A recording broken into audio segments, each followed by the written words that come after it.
The padlock on the staff cabin was new, brass, bright, and still wearing a blue hardware store sticker. Jonah stood on the little porch with a grocery bag tucked against his hip and tried his key again, though there was no keyhole left for it to fit. Behind him, Cedar Wake Campground carried on with a normal August afternoon. A trailer awning snapped in the lake wind. Somebody laughed near the horseshoe pits. The ice machine dropped a load with a muffled crash. His father sat at the picnic table across the gravel lane, waiting. "You changed the lock?" Frank Mercer rubbed his thumb over a dark knot in the tabletop. "Your phone's shut off too. Insurance ends tonight. I took you off the truck policy." Jonah lowered the grocery bag. Milk leaned against a loaf of bread, slowly crushing it. "It's my birthday. I know what day it is. You promised her." That made Frank look up.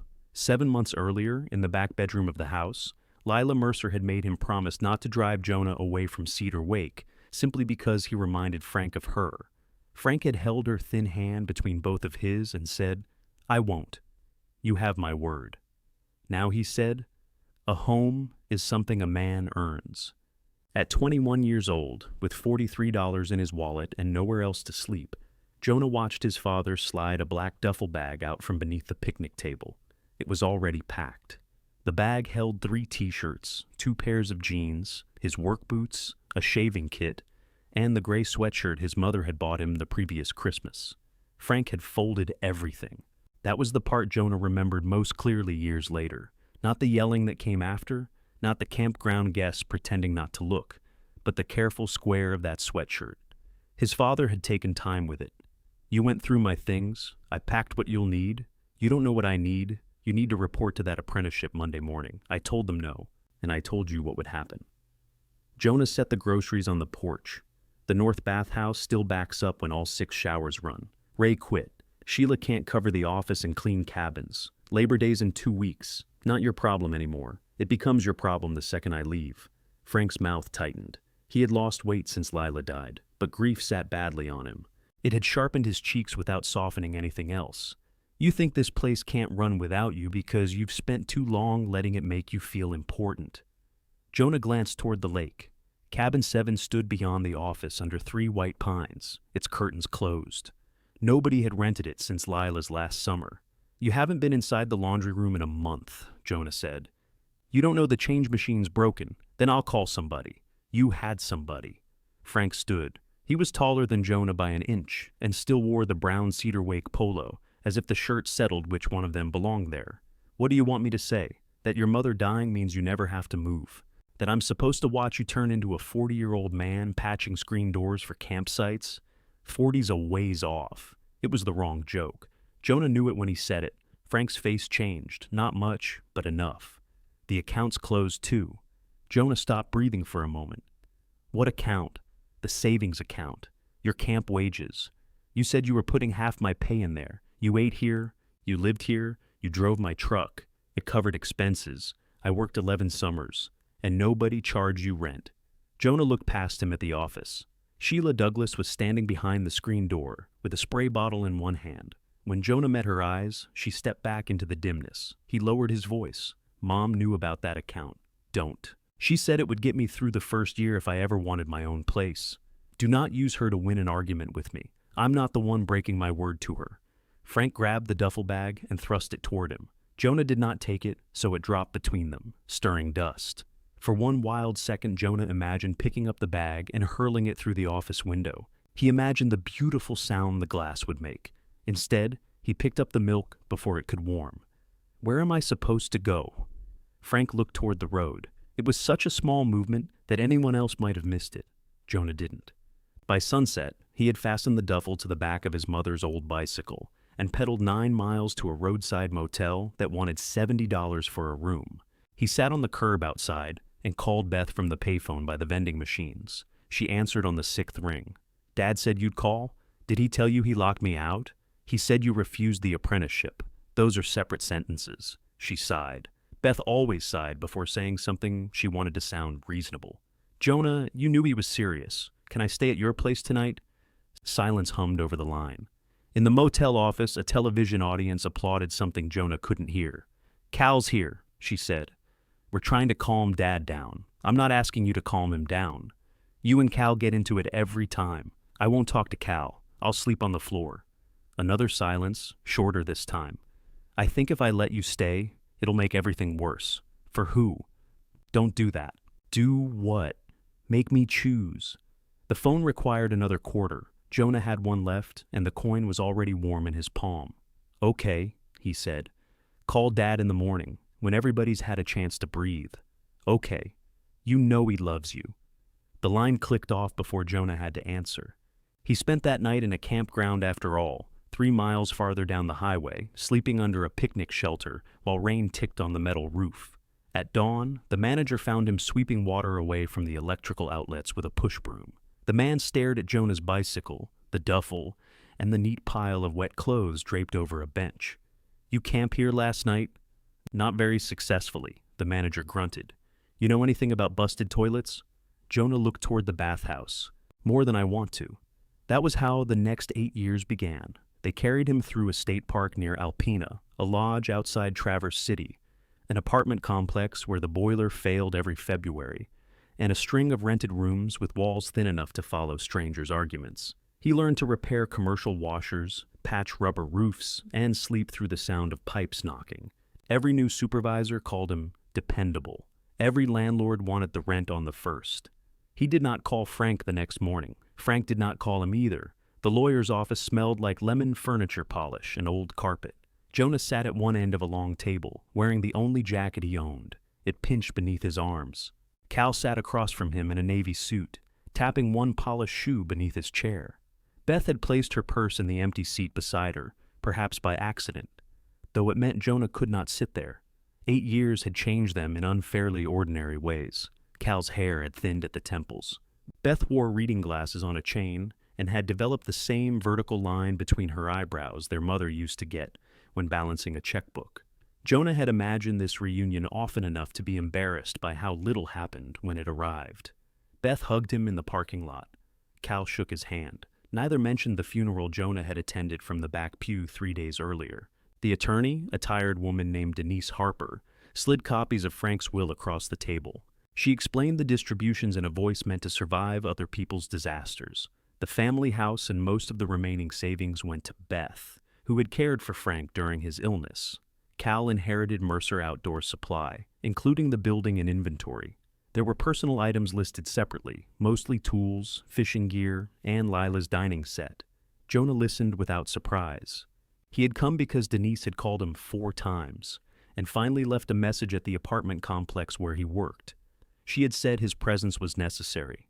He assumed Frank had left him the canoe with the cracked center rib or a box of photographs nobody else wanted. Denise turned one page. To Jonah Mercer, he leaves Cedar Wake Campground in its entirety. Cal's shoe stopped tapping. Beth removed her glasses. I'm sorry? The land, buildings, fixtures, operating equipment, and business name. Jonah looked down at the photocopied words. They held still, but everything around them seemed to tilt. Cal gave one short laugh. Of course he did.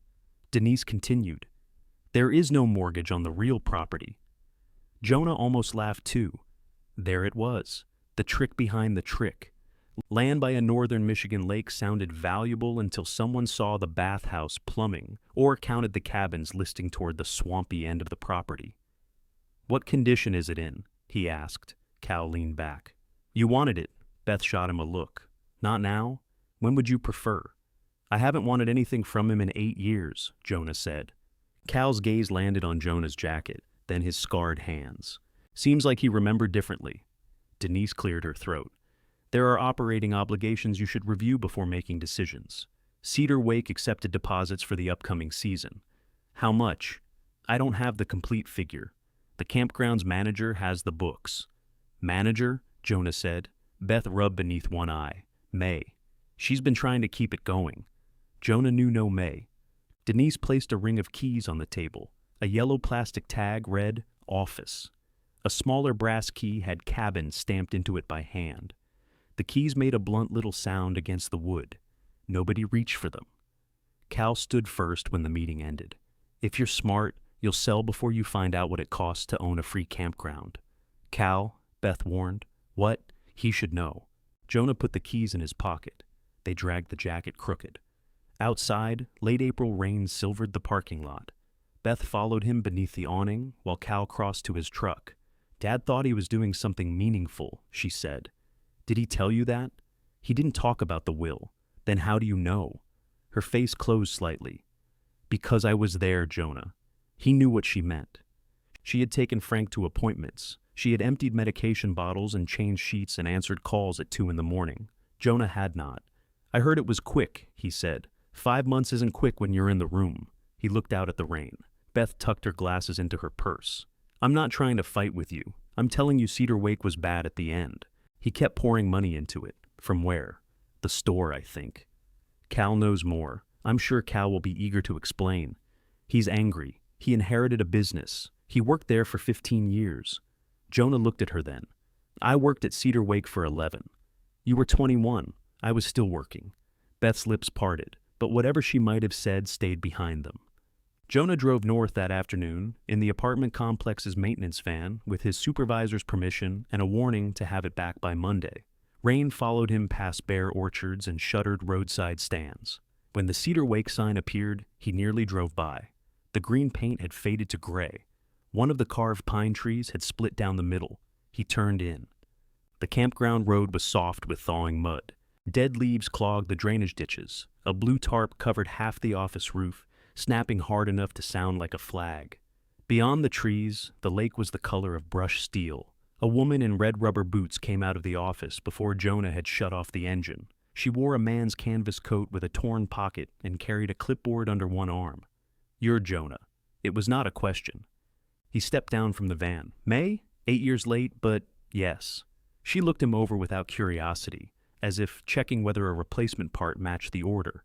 I got here as soon as I could. Frank died 5 months ago. Nobody had told him Frank was dying. From May's expression, she either did not know that or did not consider it relevant. She turned toward the office. Well, pump's making a noise like a spoon in a garbage disposal. 6 cabins have roof damage. Septic inspection is Thursday. We open in 34 days.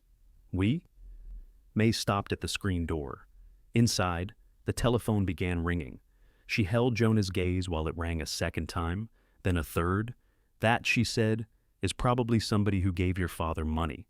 You can answer it, or you can stand there deciding whether this place still belongs to you. On the 4th ring, Jonah followed her inside. The office smelled like mouse droppings, stale coffee, and the pine cleaner Sheila Douglas used to buy by the gallon. Nothing had been moved so much as compressed. Reservation binders crowded one shelf. Envelopes leaned against a dead printer. A yellowed photograph of Lila stood beside the cash register, her hair tied up in a red scarf, one hand raised against the camera. The telephone kept ringing. Jonah picked it up. Cedar Wake Campground. Silence answered him. Then an older woman said, Frank? No, ma'am. Is this Cedar Wake? Yes. Well, that's what I thought I called. May turned away, possibly to hide a smile. My name's Jonah Mercer. Oh. The woman's voice changed. You're Lila's boy. He looked at his mother's photograph. I am. This is Patricia Fennell. My husband and I have Site 14 for the first 2 weeks in June. We mailed Frank a deposit back in October, but nobody sent our confirmation. May opened the clipboard and ran one finger down a list. She held up 2 fingers, then pointed to a handwritten 14. I have you here, Jonah said. That's not quite what I asked. He glanced at May. She made no rescuing movement. Your reservation is in the book, he said carefully. And will there be a campground when we arrive? The rain ticked against the office window. Through it, Jonah could see the sagging gutter above the porch. I got here about 5 minutes ago, Mrs. Fennell. Patricia? I don't want to lie to you, Patricia. That's encouraging. Frank got very good at it near the end. May's head came up. Jonah said, I'll have to call you back. My number's on the check. The check was deposited? Oh, immediately. That part of the system worked beautifully. After he hung up, May took the phone from his hand and set it in the cradle, as if he might drop it. You didn't promise anything, she said. Should I be proud? Frank would have promised her a new dock and a heated swimming pool. There's no swimming pool. He'd have had 34 days to find one. Jonah removed his jacket and laid it over the back of a chair. The office was colder than outside. A portable electric heater sat under the desk, its cord repaired with black tape. How many deposits? May handed him the clipboard. The pages listed names, dates, site numbers, cabin numbers, amounts received, and notes in at least 3 kinds of handwriting. Some reservations were marked in red.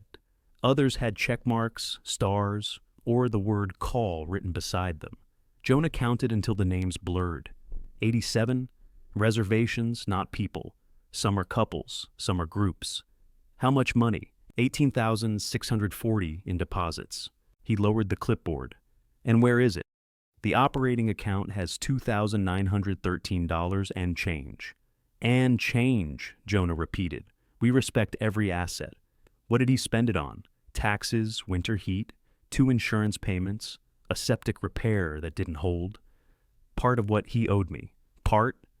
May pulled out the desk chair and sat. I'm behind 5 weeks. Jonah looked around the room again, as if the missing payroll might be stacked beneath the envelopes. Why are you still here? I live over the laundry building. That doesn't answer the question. It answers enough of it. No, it explains why leaving would be inconvenient. She folded her arms. You've been here 11 minutes and already figured me out. That's not what I meant. I know exactly what you meant. Jonah set the clipboard down. Did you know he was taking deposits he couldn't cover? I knew we needed winter cash. I thought the store was going to extend us through opening. Cal says that's over. Of course he does. You knew my brother? I know his invoices. That answer carried more history than she offered. Jonah moved the reservation book aside and found a legal pad beneath it. May had divided the first page into 3 columns. Must open, can wait, and if God feels generous. Under the last heading, she had written office roof, new washers, and Frank returns from dead with money. Jonah tapped the final line. You know this is technically a management plan. It's the most complete one we have. The must open column was not funny. Well, pump, septic, cabin roofs, electrical posts 9, 16, bathhouse water heater, fire extinguishers, bridge railing, laundry drain. Show me. May did not ask whether he meant the books or the damage. She put on a knit cap and led him outside. The rain had weakened to a mist. Cedar Wake looked smaller than he remembered and more tired in ways size could not explain. The campground roads had once been edged neatly with split logs painted white. Most of those logs had rotted into the ground. Empty trailer sites sloped toward their electrical pedestals. Picnic tables wore green fur along their shaded sides. May walked fast. Sites. 1 through 8 are usable once we clear branches. 9 through 16 need electrical work. 17 floods. 18 is fine if the people in 17 don't mind drowning. Still sarcastic. I save warmth for paying guests. You use it sparingly then. She looked back at him, surprised. This time she did smile, but only with one corner of her mouth. The bathhouse door scraped the concrete floor. Inside, 2 sinks had rust stains beneath the faucets. A handwritten out-of-order sign hung on the 3rd shower. Jonah turned the nearest handle.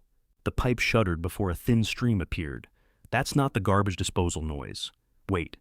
They did. The pump kicked on beneath the floor with a metallic clatter that traveled up the walls. Jonah crouched by the access panel and pressed his fingers against it, feeling the rhythm. When did that start? February. It used to stop after 10 seconds. Now it keeps going. Pressure tanks probably waterlogged. Probably? I can lie with more confidence if that helps. It would make you sound like family. He looked up at her. May's face did not change. She moved toward the door. Behind the bathhouse, she showed him where the ground had sunk above the septic line. At cabin 2, water had stained the ceiling beside the stone chimney. Cabin 5's porch leaned enough for a marble to achieve dangerous speed. The footbridge over the drainage creek had lost a railing, though someone had wrapped the open side with orange rope. Who did that? I did. You had better rope? I had orange rope. At the far end of the property, the lake came into full view. Even under a gray sky, it had the severe beauty Jonah remembered. Black water close to shore, then bands of pewter stretching toward the wooded ridge. A pair of loons floated beyond the old swimming platform. The dock had shifted sideways, but it remained attached. For a few seconds, Jonah forgot the list in his hand. Then he saw cabin 7. Its curtains were still closed. May stopped beside him. That one doesn't leak. Does anybody use it? Frank wouldn't rent it. He wouldn't go inside it either. I know. Jonah walked toward the cabin before deciding to. The old brass number hung crooked beside the door. Lila had painted the 7 blue one spring because she said black numbers made the cabins look like jail cells. He tried the knob. Locked. The ring in his pocket held the brass key stamped cabin. He took it out but did not put it in the lock. May watched him. You want me to wait somewhere else? No. You're staring at the door like it owes you an apology. It might be the only thing here that does. He returned the key to his pocket. They continued toward the laundry building.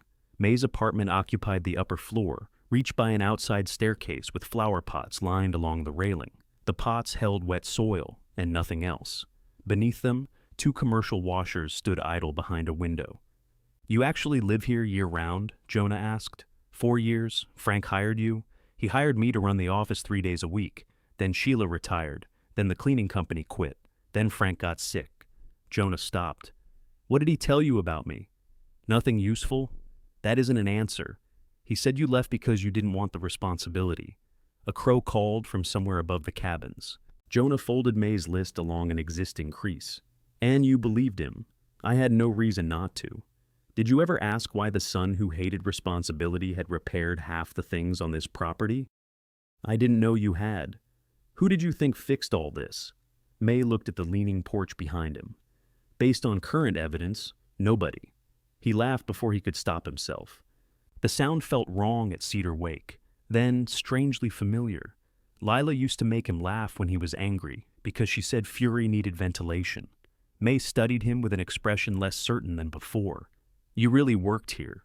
Every summer from 10 to 21. Frank said you helped out. I suppose compared to being owner, everything is helping out. They returned to the office by a different path. Jonah saw more damage now that he knew where to look. Peeling fascia, exposed wiring beneath a pedestal, a fire ring too close to a dead pine.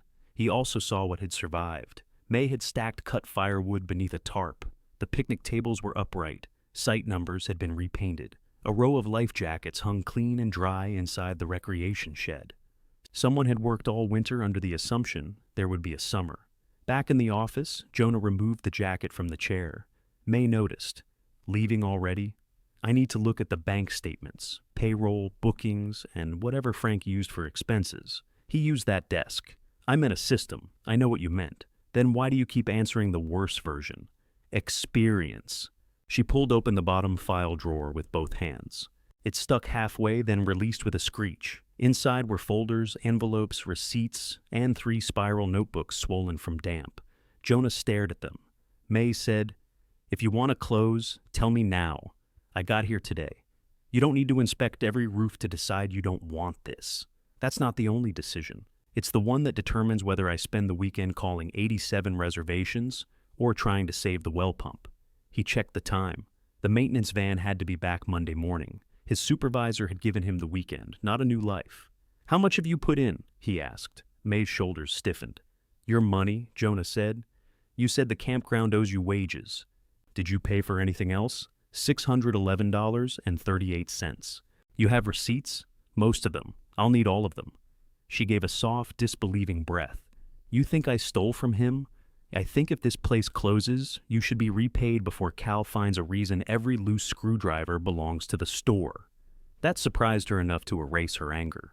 The well pump clattered again, louder this time. Somewhere in the wall, a pipe knocked 3 times. May turned toward the sound. The office faucet coughed. A muddy burst of water struck the sink, weakened to a thread, and stopped. Jonah closed his eyes. 34 days, May said. He rolled up his sleeves. "Show me the pressure tank."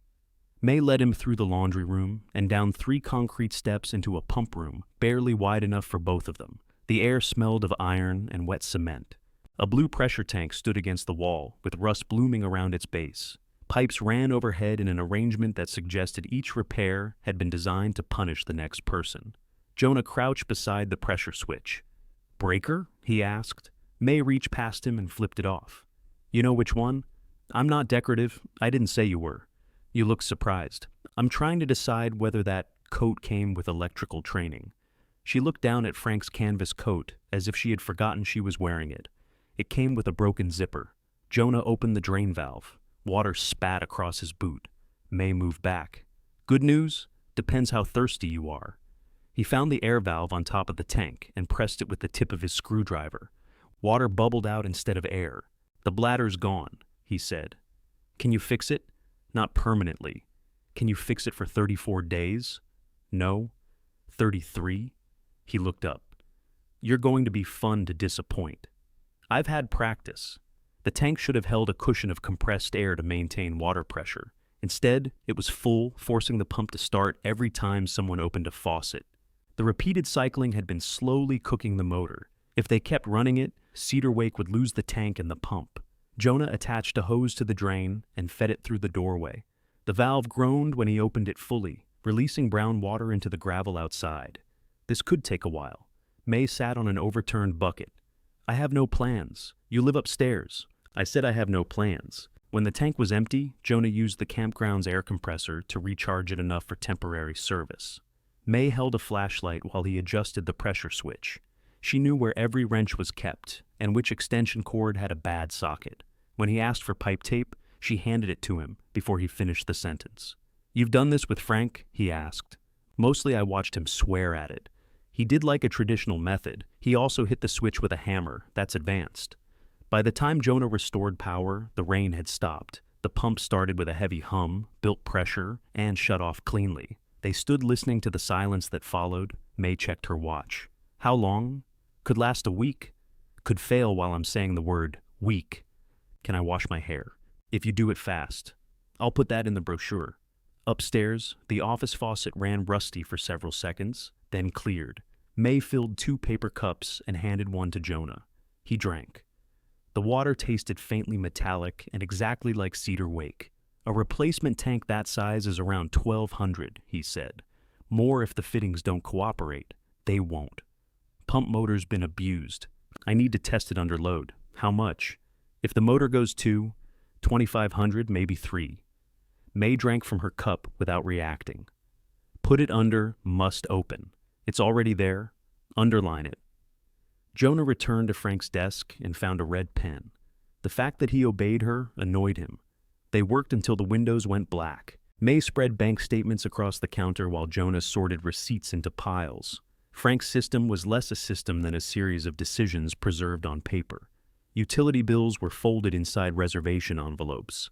A septic invoice had a grocery list written on the back. 3 separate notebooks contained overlapping records of cabin payments, although none agreed exactly.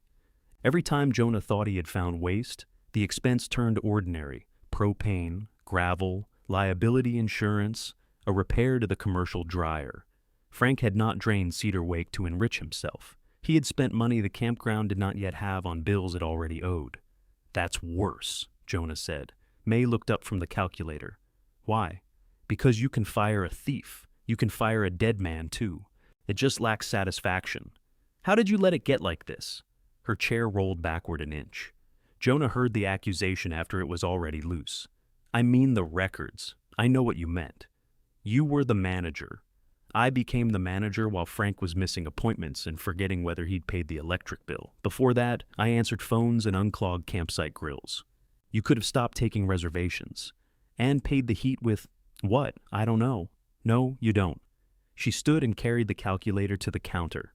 Frank thought opening would solve everything. He said, "If we could get to Memorial Day, balances would come in.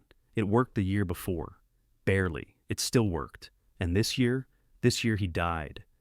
The bluntness left nothing for Jonah to argue with. May opened a cabinet and took out 2 cans of soup, a saucepan, and a hot plate.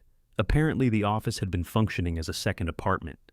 "You hungry?" she asked. "Yes." "Good. I only have enough to resent sharing if you say no." She poured chicken and rice soup into the pan. Jonah found plastic spoons in a drawer, but only 1 bowl. May gave him the bowl and ate hers from the saucepan. It was the first meal he had eaten at Cedar Wake since the afternoon Frank locked the cabin. He did not tell her that. He concentrated on the rice, which had surrendered any individual structure years earlier. May sat on the edge of the desk. "You really didn't know Frank was sick?" "No." "Beth didn't call?" "No." "Cal?" Jonah scraped the bottom of the bowl. "They haven't had my number for a while. Denise Harper found you. Denise called every apartment complex in the county until one admitted I worked there. She's thorough. Frank said he didn't know where you were. He knew where I worked for the first 3 years. May lowered her spoon. How? I sent him my address. What happened? Nothing. No, I mean, after you sent it, nothing happened. That answer seemed to bother her more than a dramatic one would have. The office phone rang. May glanced at the wall clock. At this hour, it's either somebody from Ohio or Cal. Jonah picked up. Cal did not say hello. May called the store looking for a pressure tank. She called fast. She knows our stock. Do you have one? We have two. Then I need your price. Our retail price? Jonah turned away from May. The campground price. There isn't a campground price anymore. Dad ran both businesses. Dad's not running either one now. Jonah looked at the folders spread across the desk. The account shows Cedar Wake owes the store $7,400, $7,432. You knew that without looking? I've been looking at it for 2 years. How much of that was actual merchandise? All of it. At retail? At cost, mostly, sometimes below. Jonah rubbed the bridge of his nose. I'm not arguing the debt. I'm trying to keep the well pump from burning out. Then buy the tank. With what? That's the problem, isn't it? Cal's voice held no triumph. If anything, he sounded tired, which made Jonah angrier. I can pay when opening balances come in. If you open, correct.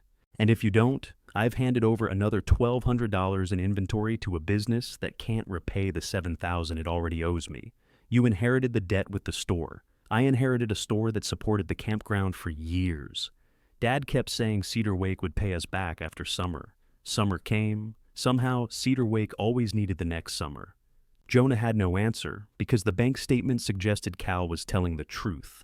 Cal continued, Sell it, Jonah. You've been waiting 3 days to say that? I said it at the lawyer's office. No, you suggested it there. This is the first time you made it an order. It's advice. Then learn to make it sound less happy. Cal exhaled. You think Dad left you a chance to prove something? He didn't. He left you the thing he couldn't fix.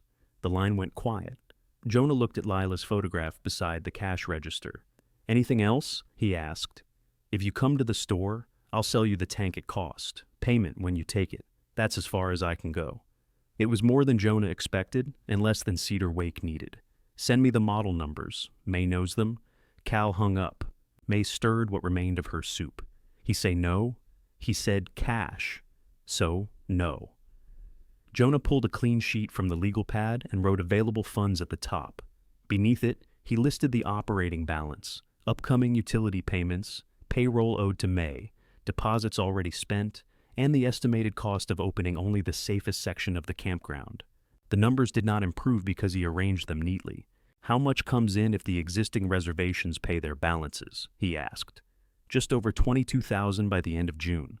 If we open 8 sites and 4 cabins, some guests won't accept being moved. Estimate. May took the red pen and worked beside him. They reduced capacity, moved dates, delayed the dock, dropped the laundry machines from the opening list, and assumed Jonah performed every repair he legally and physically could. Even then, the campground needed almost $9,000 before the first guest arrived. That doesn't include paying you, May said. I don't work here. She looked at his rolled sleeves and wet boots. Not yet, he amended. May checked the office wall clock again. It's after 10. Cabin 3 is clean. I can sleep in the van. Company vehicle? Yes. Then don't make it smell like you. He found clean sheets in the laundry room and carried them toward cabin 3, but his feet slowed when he reached the old staff lane. The padlock on his former cabin was no longer bright. Rust streaked its face. The blue hardware store sticker had faded to a pale rectangle. Jonah took the keyring from his pocket. The brass key marked cabin did not fit. A small silver key, hidden between 2 larger ones, slid into the padlock and turned. The door opened against a stack of folded lawn chairs. The cabin had become storage. Boxes of receipts covered the narrow bed frame. A broken lamp stood where his dresser had been. The wall above it was lighter in the shape of the corkboard he once used for work schedules. Nothing of his remained. That should have made the room easier to enter. It did not.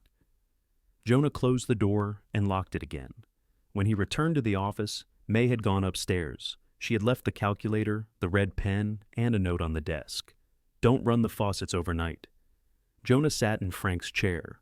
From there, he could see the reservation list, his mother's photograph, and his own figure reflected faintly in the dark window. At the bottom of the legal pad, he wrote the balance of his personal savings, $3,184. He stared at it for a long time, then circled $1,200, the cost of the pressure tank. The office phone rang again. This time, when Jonah answered, Patricia Fennell said, "I forgot to tell you, Site 14's electrical post sparked last summer." He picked up the red pen. "Anything else?" "The picnic table list to the left." "I can fix that." "I assumed you could. Lila always said you were the one who fixed things." Jonah glanced at her photograph. "I'll call you in 2 weeks," he said. "If I can't open safely, I'll tell you before you load the trailer." Patricia was quiet for a moment. Fair enough. After they hung up, Jonah added Site 14, electrical, to the list. Then he underlined it. May found him asleep in Frank's chair, with one hand still resting on the reservation book. She set a mug beside his elbow. The ceramic touched wood with enough force to wake him. Jonah raised his head. His neck had set at an angle that made the ceiling appear crooked. "If you drooled on the deposits," May said, "we have to count it as income." He wiped his mouth. The office windows had gone pale with morning. May had changed into jeans and a green sweater, but she still wore Frank's canvas coat. Her dark hair was tied into a loose knot, and without the knit cap, she looked younger than she had the day before, tired but younger. "You didn't use cabin 3. I got distracted. By unconsciousness?" He took the coffee. "Mostly." She picked up the legal pad and saw his personal savings written at the bottom. Her eyes paused on the circled amount. "You're buying the tank?" "I'm considering it." "With your money. I inherited the plumbing attached to it. You can still walk away. You seemed irritated by that possibility yesterday. I can want the campground open and still recognize a bad idea." "Frank teach you that?" "No. Frank only recognized bad ideas after they became annual traditions." Jonah drank the coffee. It was strong enough to remove paint. May turned to the second page. During the night, he had made a list of what could be accomplished without committing to a full opening: test the electrical pedestals, check every cabin roof from inside, verify the reservation balances, inventory fire extinguishers, measure the pressure tank fittings, and determine whether the partial septic repair had failed. At the bottom, he had written, "Pay May $611.38. She tapped it. "That can wait." It already waited. "The campground needs cash. So do you. You don't know that? You're eating canned soup on a hot plate. I like canned soup. Nobody likes that canned soup. I do when it's free. It wasn't free. You paid for it." May put down the legal pad. "If you take money out now, you might not have enough for the electric bill. If I can't afford to repay $600, I can't afford a campground. You don't have a campground. You have keys and an anxiety problem. Those came together." He found the checkbook in the desk and wrote the amount. The campground account still had Frank's name printed above the address. Signing Jonah Mercer beneath it felt presumptuous, though Denise had already given the bank what it needed. May did not take the check when he held it out. "You think paying me makes you different from him? I think owing you makes the campground the same." That sounded prepared. I slept on it, in a chair. She accepted the check and folded it once. "If the septic needs more than the operating account can cover, I'm giving this back." "No. You can argue after inspection. I'm arguing now. Then you'll be warmed up." She put the check in her coat pocket. They spent the morning opening buildings that had been sealed since fall. Cabin 1 smelled of dust and mouse poison, but stayed dry. Cabin 2 needed roof work. Cabin 3 was clean enough that Jonah understood May's annoyance at his refusal to sleep there. Cabin 4 had mildew along one baseboard. In Cabin 5, the sloping porch made both of them lean unconsciously uphill. At Cabin 6, May opened the door and jumped back as something gray flew past her head. She swore and grabbed Jonah's arm. A mourning dove landed on the railing, offended. "Decorative?" Jonah said. "Be quiet." The coat didn't cover birds. It looked bigger inside. Everything does when you're trespassing. She released his arm and brushed at her sleeve, though the bird had not touched her. "How did it get in?" Jonah pointed to a gap under the eave. "Same way the rain will." They found a nest built on top of the wardrobe, empty except for broken shell and twigs. May reached for it. "Leave it," Jonah said. "You planning to charge extra?" "Until the roof's closed, another one will move in. We clean it now. We clean it twice." May looked at him. "You really did this for 11 summers. You sound disappointed." "I'm adjusting." "To what?" She carried the inspection sheet toward the door. Evidence. Cabin 7 remained locked. Jonah walked past it the first time. On the return trip, May stopped. If it's dry, we need it. No, that's a financial answer or a haunted house answer. It wasn't rented before. Frank could afford sentimentality because he spent other people's deposits. The remark landed cleanly. Jonah took the key ring from his pocket. May waited. He could still picture Lila sitting on the small porch in a lawn chair, folding bath towels while listening to a Tigers game. During her final summer, Cabin 7 became the place where she rested between office shifts. Later, after she could no longer climb the stairs at home, Frank moved a narrow bed into the front room. Jonah remembered carrying bowls of soup in and carrying untouched bowls out. The brass key entered the lock, but Jonah did not turn it. "Not today," he said. May looked at his hand.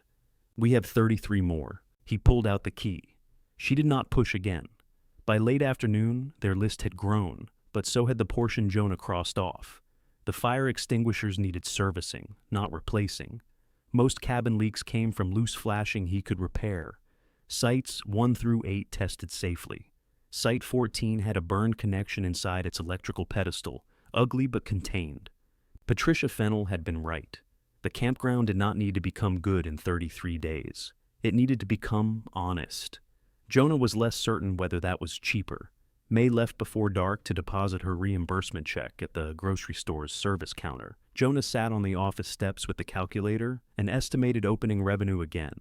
The figures only worked if guests paid balances on time. The pump motor survived, the septic repair held, and nothing expensive happened during the first 6 weeks. In maintenance work, something expensive always happened. His cell phone had one bar near the office porch. He called Roy Bell, his supervisor at the apartment complex. "You returned my van with lake mud on it?" Roy asked. "It was already dirty. It had metropolitan dirt.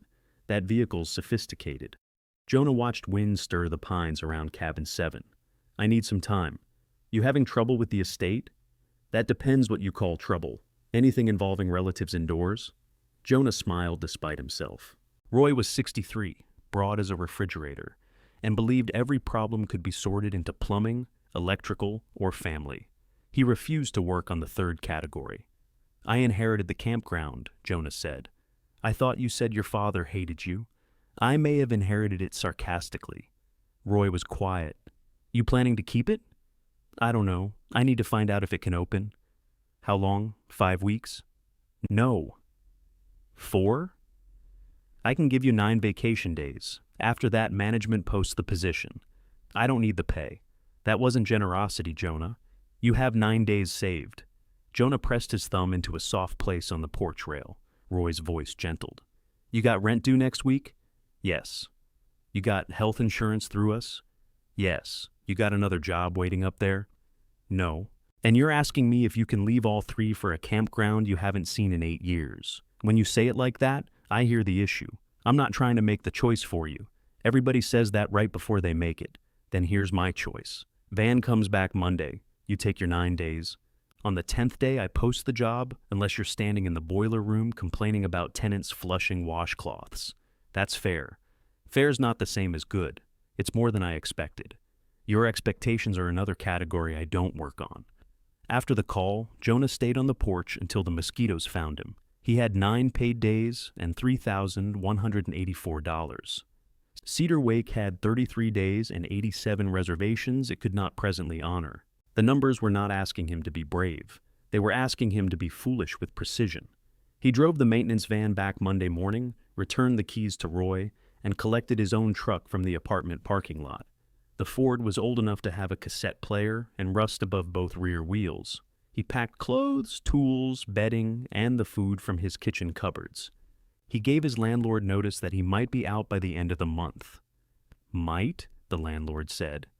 Jonah paid the next month anyway. Mercer Outdoor Supply occupied a low brick building at the edge of town. The green awning had been replaced since Jonah last saw it, but the bell over the front door still made the same flat sound. Cal stood behind the counter, entering inventory into a computer. He wore a gray quarter zip with the store logo over the chest. Frank had always worn brown polos. Cal had changed the uniform quickly. The pressure tanks were waiting beside the register. "You said 1, Jonah said. 2 models. May sent the measurements, but I wanted you to check." Jonah crouched and read the labels.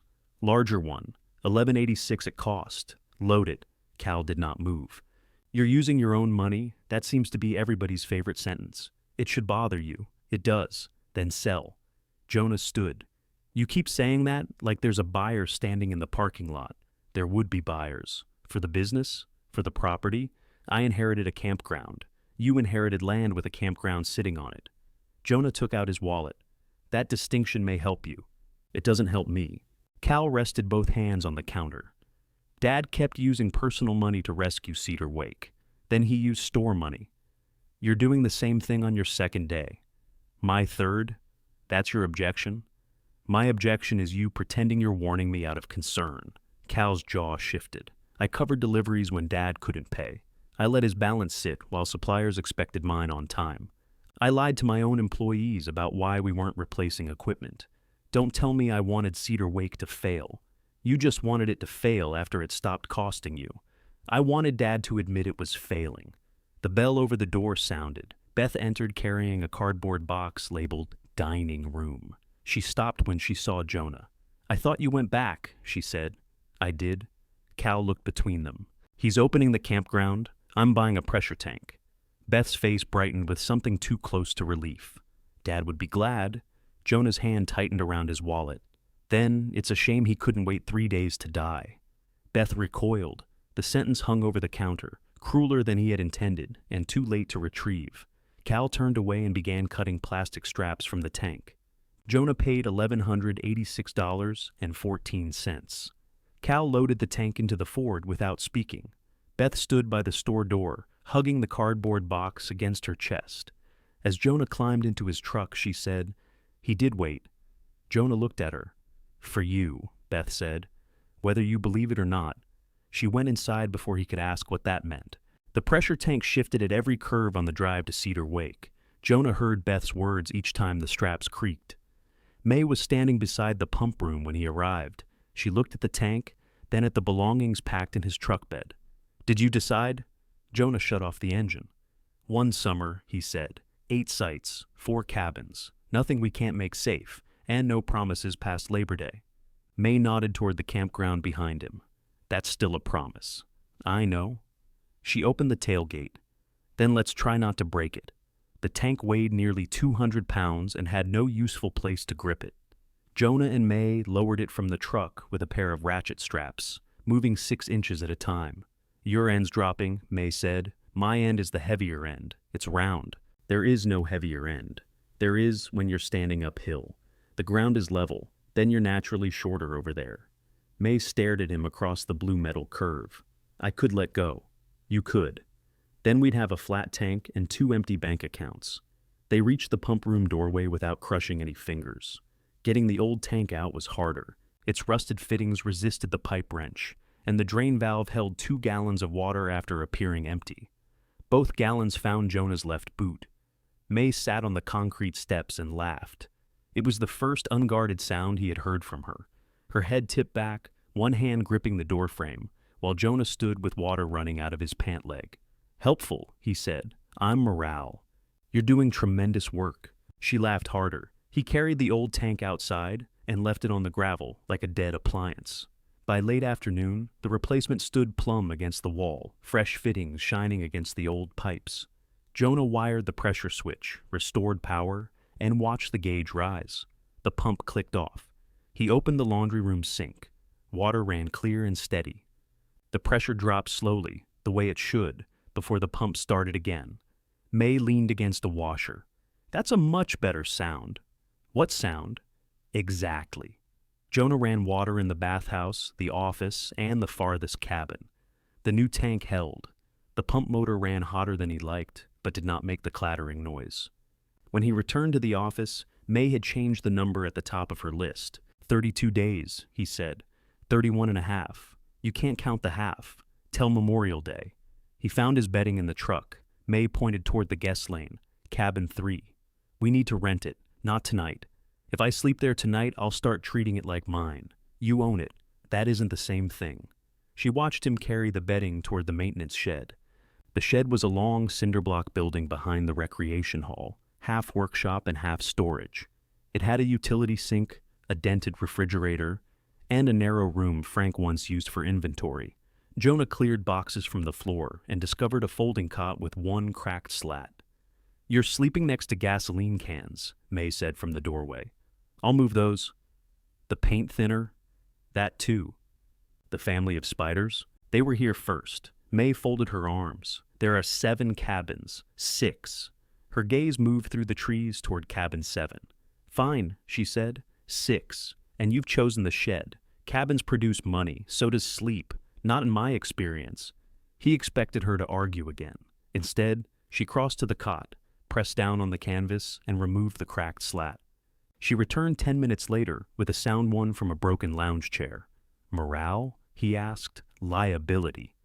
The first cancellation came the following morning. Jonah had written a short script on a notepad. Limited opening, fewer available sites, necessary moves, full refund upon request. May read it, drew a line through half the words, and handed it back. "You sound like a utility company apologizing for an outage. It's accurate. It's bloodless. We need 87 people to understand the same facts. They aren't the same 87 people. They made the same kind of reservation." May gave him Patricia Fennell's number. "Call her and see how that goes." Patricia answered before the first ring finished. "Tell me the truth," she said. "The well works." "Good. Site 14 needs a new electrical connection. I told you that." "You did."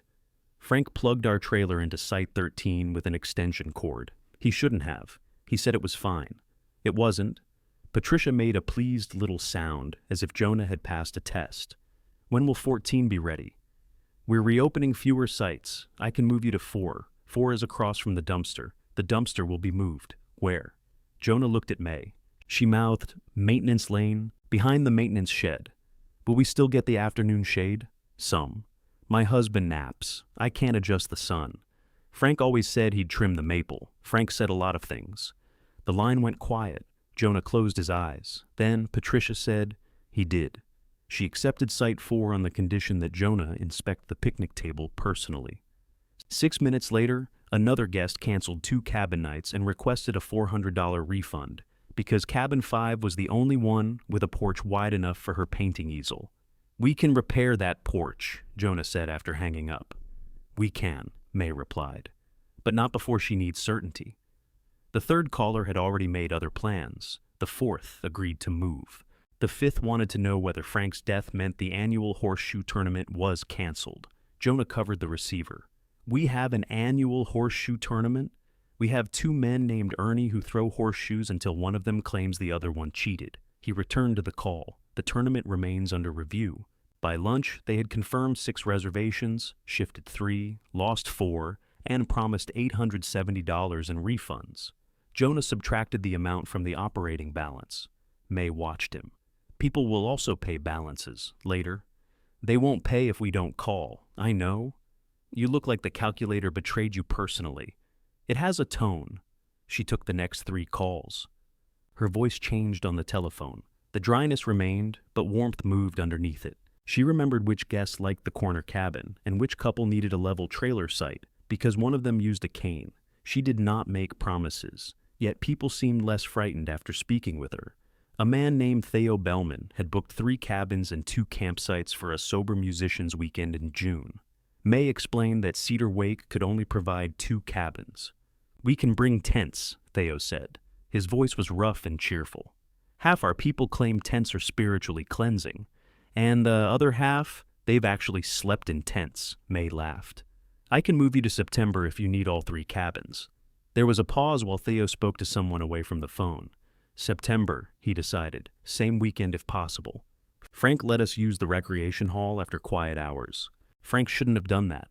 We played acoustically." "You own drums, not acoustic drums."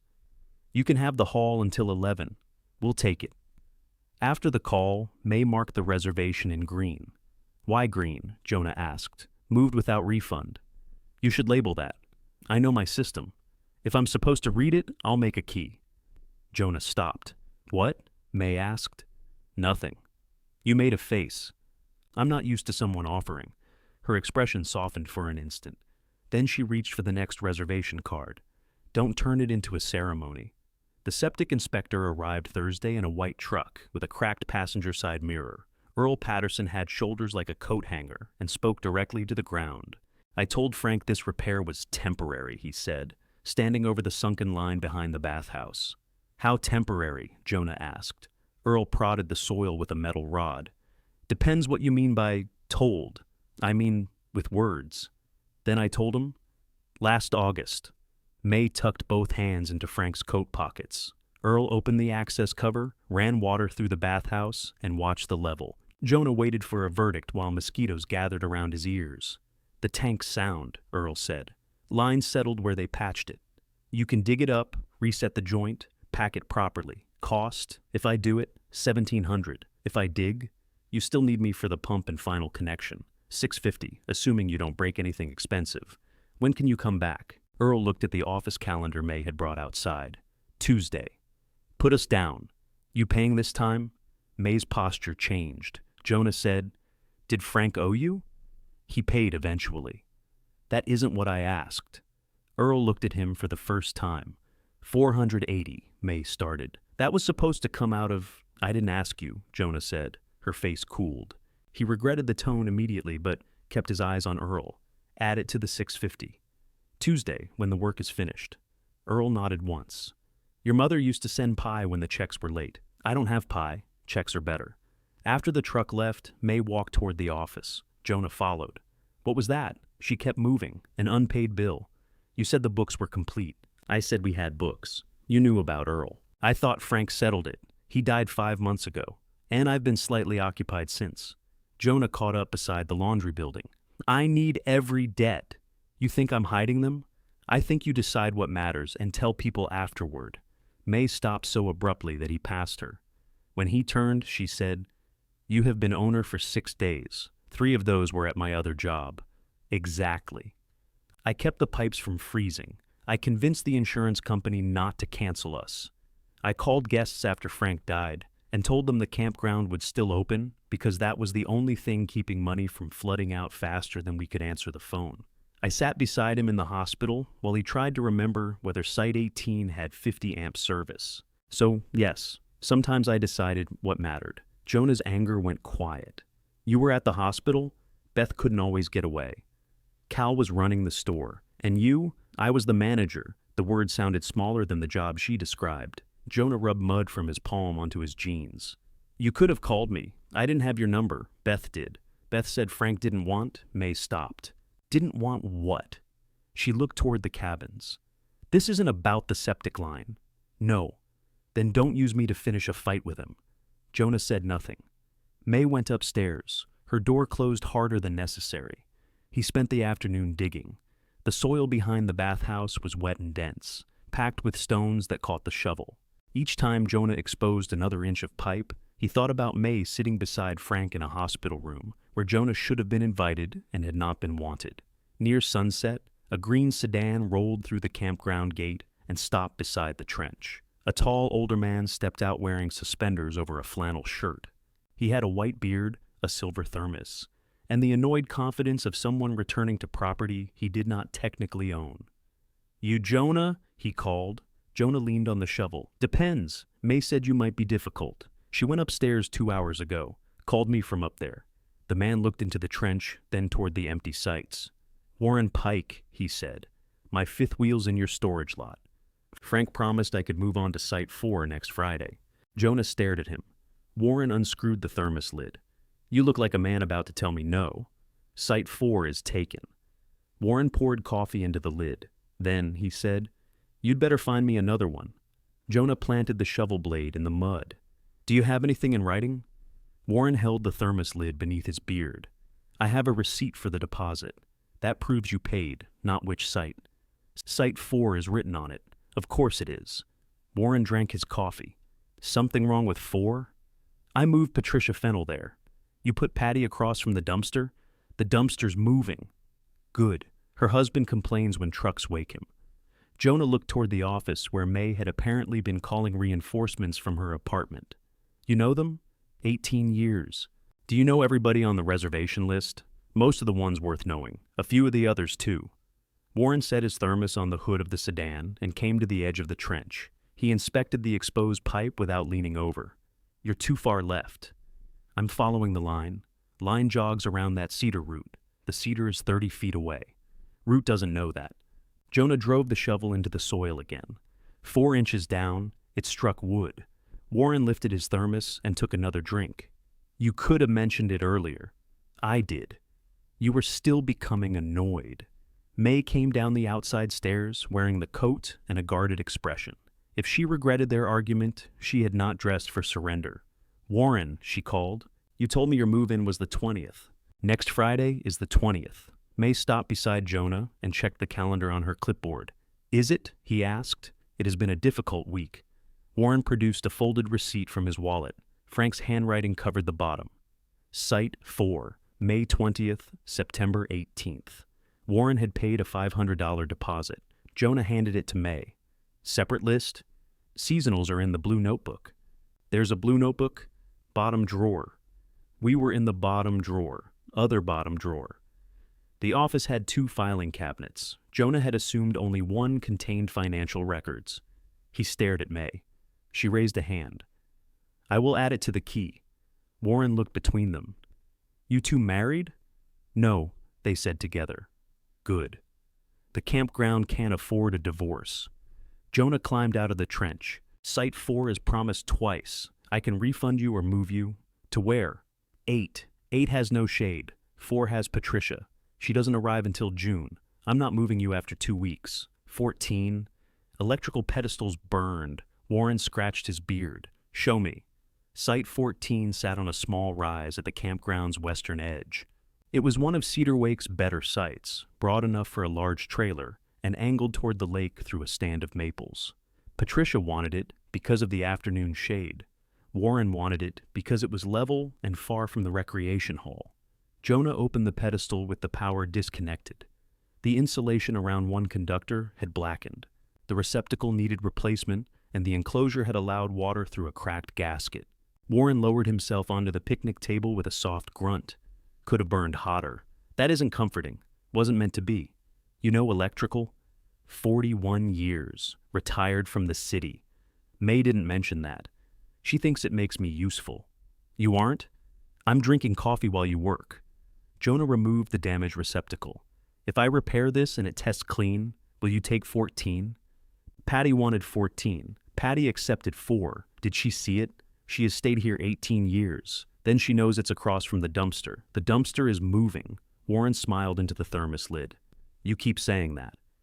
Jonah straightened. Why did you come here? Today?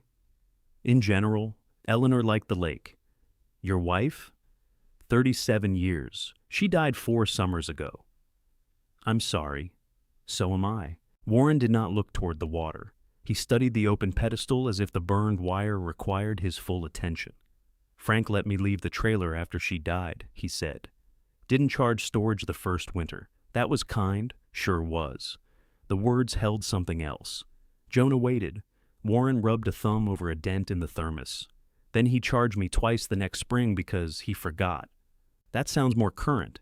He wasn't a bad man every day. I didn't say he was. You have his face when you're angry. I didn't ask. No. Jonah put his screwdriver down. What do you know? About what? Me. Warren's eyes moved from Jonah to the office lane. I was here that August, he said. The campground seemed to narrow around them. Warren continued. Eleanor and I were in Site 11. Saw you right out. You saw Frank throw me out. I saw a bag on your bicycle. You saw enough. I thought you'd be back the next day. So did Beth. Warren's gaze dropped. Frank told people you took an apprenticeship. I didn't. I know that now. How? You're standing in mud fixing a campground pedestal instead of servicing air conditioners in Grand Rapids. The answer was almost funny. Jonah could not make himself laugh. Did my mother ever talk to you? He asked. About you? About Frank promising I could stay? No. Lila didn't make family business campground business, but throwing me out in front of everybody was fine. Warren's face tightened. No. May stood at the road behind them. Jonah had not heard her approach. How old were you? She asked. 21. Her grip shifted on the clipboard. Warren rose from the picnic table. I should have followed you. What would you have done? Put the bike in my truck. Bought you dinner. told Frank he'd regret it. Would he have listened? No. Then you saved gas. That doesn't make it right. Jonah picked up the new receptacle. No, it doesn't. Warren walked back toward his sedan, shoulders more bent than before. At the road, he stopped. I'll take 14, he called. Patty can have 4. You haven't seen it work. You'll fix it. Frank said that to people too. Warren considered him. Then I'll say something different. If it doesn't work, I'll leave. After he drove away, May remained beside the pedestal. You were cut off, she said. Jonah tightened a screw. That phrase makes it sound cleaner than it was. He told me you refused to grow up. I refused to leave. Why didn't you tell me? You were busy explaining why you believed him. She accepted that without defending herself. Jonah replaced the cracked gasket. May crouched on the other side of the pedestal and held the flashlight, though it was still daylight. After a while, she said, He asked about you. Jonah's hand stopped. In the hospital, she added. Once. What did he ask? He called me Jonah. The answer struck differently than the one he had hoped for. May saw it. I'm sorry. Did you correct him? Yes. Good. I thought you'd want the truth. I do. He resumed, tightening the connection. I just wish the truth had better manners. When he finished, they restored power and tested the receptacle under load with the campground's portable tester. The connection stayed cool. The breaker held. May wrote Site 14 in the usable column. Warren owes a seasonal balance, she said. 900. We can't depend on it early. He'll pay early. How do you know? He came to check whether you were real. And? She closed the clipboard. He moved to 14. The next morning, an envelope appeared beneath the office door. Inside was a check from Warren for $900 and a note written in block capitals. Rent, not charity. Fix the damn road. Jonah found 3 wheelbarrows of gravel in the maintenance yard and filled the worst ruts before breakfast. May arrived with 2 egg sandwiches wrapped in foil. She set one on the office counter and deposited Warren's check using the bank's mobile app. His money covers Earl, she said. Most of Earl. The septic work then. Not the old bill. We pay both. Your commitment to principles is expensive. So far, everything is expensive. She handed Jonah the sandwich. I made the color key. A sheet of paper had been taped beside the reservation calendar. Red meant refund requested. Green meant moved or confirmed. Blue meant seasonal. Yellow meant call again. Black meant paid in full. May had added purple at the bottom. What's purple? Jonah asked. Promised by Frank with no reliable record. How many purple? Don't ruin breakfast. Earl returned to find the septic line exposed around the cedar root. He approved Jonah's trench with a grunt, replaced the failed joint, and ran enough water through the bathhouse to make the new pressure tank cycle 6 times. The septic level held. When the work was finished, Jonah wrote a check for $1,130. Earl looked at the amount, then at him. This includes Frank's balance. I know. You want a receipt? Yes. Earl almost smiled. Your mother would have sent pie. Checks are better. They are. By the time Earl's truck left, Cedar Wake's operating balance was painfully close to $3,000 again. Even with Warren's payment, 8 more guests had canceled, 11 had confirmed. Theo Bellman's group had moved to September. Patricia mailed the rest of her balance with a note reminding Jonah about the picnic table. The numbers remained frightening, but they had stopped being imaginary. Jonah and May repaired Cabin 2's flashing, removed the empty bird nest from Cabin 6 after closing the gap in the eave, and moved the dumpster behind the maintenance shed. When the waste company's driver complained about the tighter turn, May stood in the lane, directing him with such calm authority that he apologized for questioning her. At dusk, Jonah found her repainting the number on Site 14's post. You don't have to do that tonight. I told Warren it would be ready. You also told me not to use promises like oxygen. I said Frank did. She wiped blue paint from her thumb. I was wrong about why you left. Jonah leaned against the post. You had his version. I had 8 years of you not being here. I wasn't invited. You didn't call. I sent addresses. That isn't calling. He looked toward the lake. No. May set the paintbrush across the can.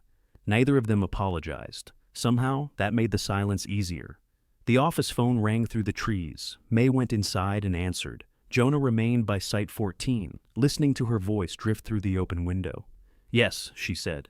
We are planning to open. There was a pause. No, not every cabin. Another pause. Then May looked through the window at Jonah.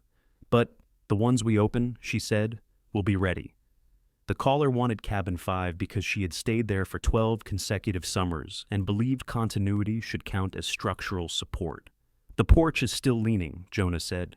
It leaned last year. It leans more now. So do I. He covered the receiver. Mrs. Hollis says the porch and she are aging at the same rate. May continued scraping old caulk from the office window. Tell her we're only renting 1, 3, 4, and 6. I did. She'll take 6. How do you know? She likes to complain before agreeing. Jonah returned to the call. Mrs. Hollis took cabin 6, but insisted on bringing her own pillow because Cedar Wakes had lost their convictions. The opening list shrank by day and expanded by night. Fixing cabin 2 revealed damp insulation. Removing the damp insulation exposed a cracked vent.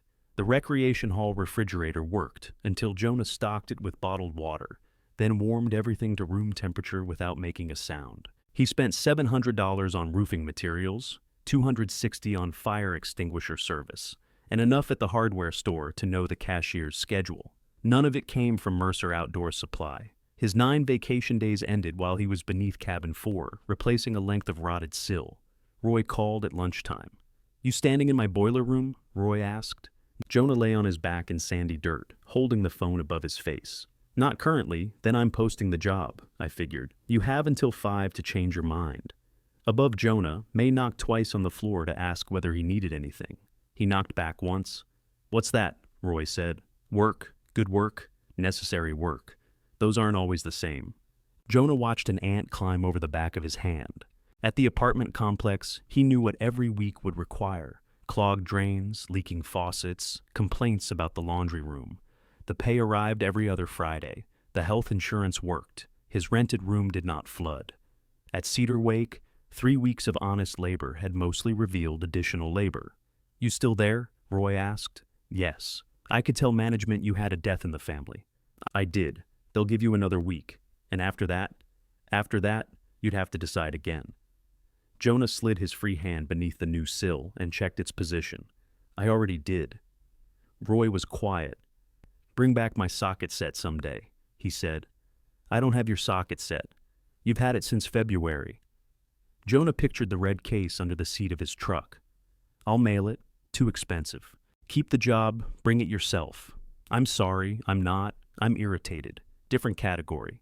Roy hung up. Jonah remained beneath the cabin until May knocked again. "Everything all right?" she called. "No. Need help?" "No." She waited. Those appear to be separate answers. He pushed himself out. Dirt covered his hair and shirt. May stood holding the new section of trim. "My old job's gone," he said. Her expression did not brighten, though the campground now had him full-time. "Because of this? Because I'm not there. That's usually how jobs work, I've noticed." "You sure?" "No." "Good." He looked at her. "Certainty would worry me," she said. "Hold this." They lifted the trim into place. 3 days before opening, the campground's account held enough to cover June utilities and 1 week of May's current wages, provided the confirmed guests paid on arrival. Jonah's personal account held $906. His apartment was rented to someone else. His health insurance would end with the month. May found him sitting on the maintenance shed cot, reading the cancellation terms of his policy. "How bad? I can continue it privately." "That sounds good. It costs more than my truck." "To purchase?" "Monthly." She sat beside him, careful of the cot's repaired slat. "I don't have insurance either." "That's not reassuring." "I wasn't trying to reassure you. Misery likes accurate company." He folded the letter. "What do you do if you get sick?"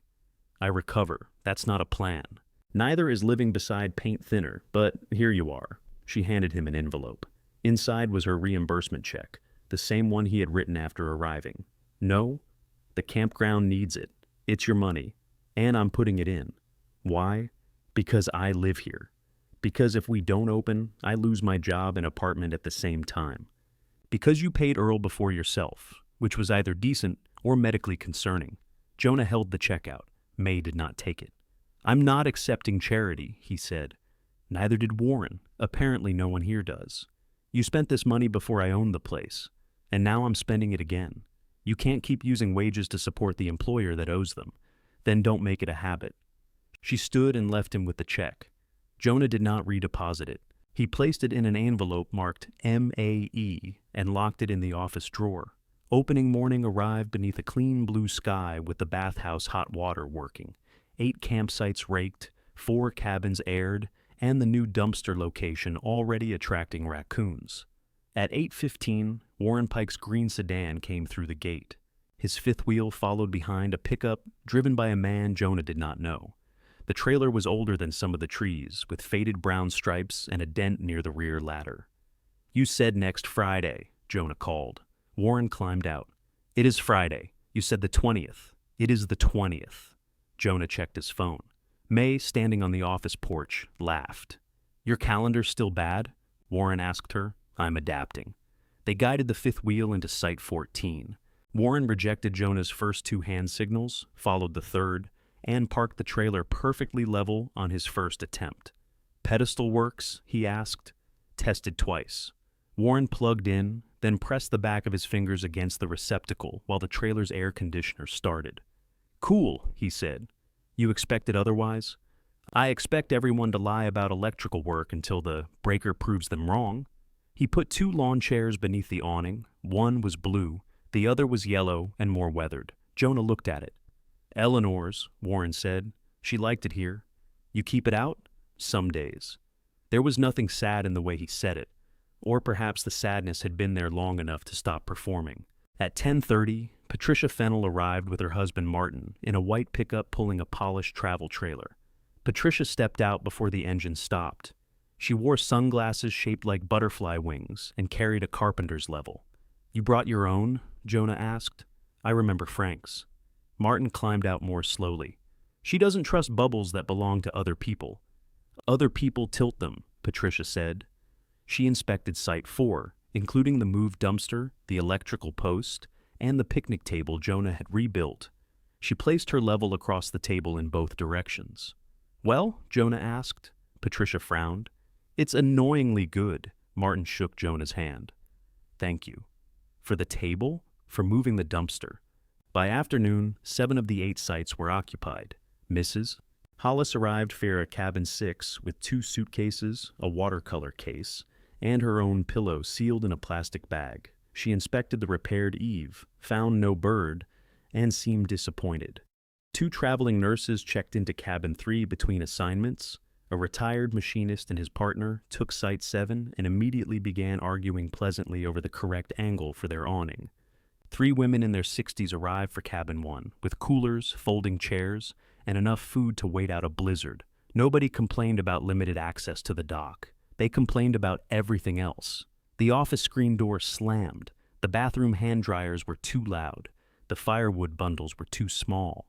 Martin Fennell reported that the water pressure was better than last year, which Patricia considered suspicious. Jonah moved constantly. He reset a breaker in cabin 1, replaced the toilet handle in the bathhouse, and discovered that the coin mechanism on the dryer accepted quarters without turning the machine on.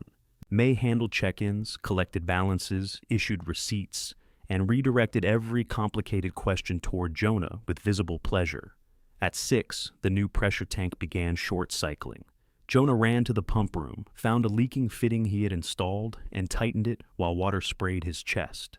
May held the flashlight. "Should I evacuate?" she asked. "Only if you're afraid of damp ownership. I've seen your office books. I'm afraid of ownership in general." He tightened the fitting another quarter turn. The leak stopped. The gauge climbed and held. When they emerged, Patricia was waiting outside with 2 mugs. "We heard you swear," she said. Mechanical terminology.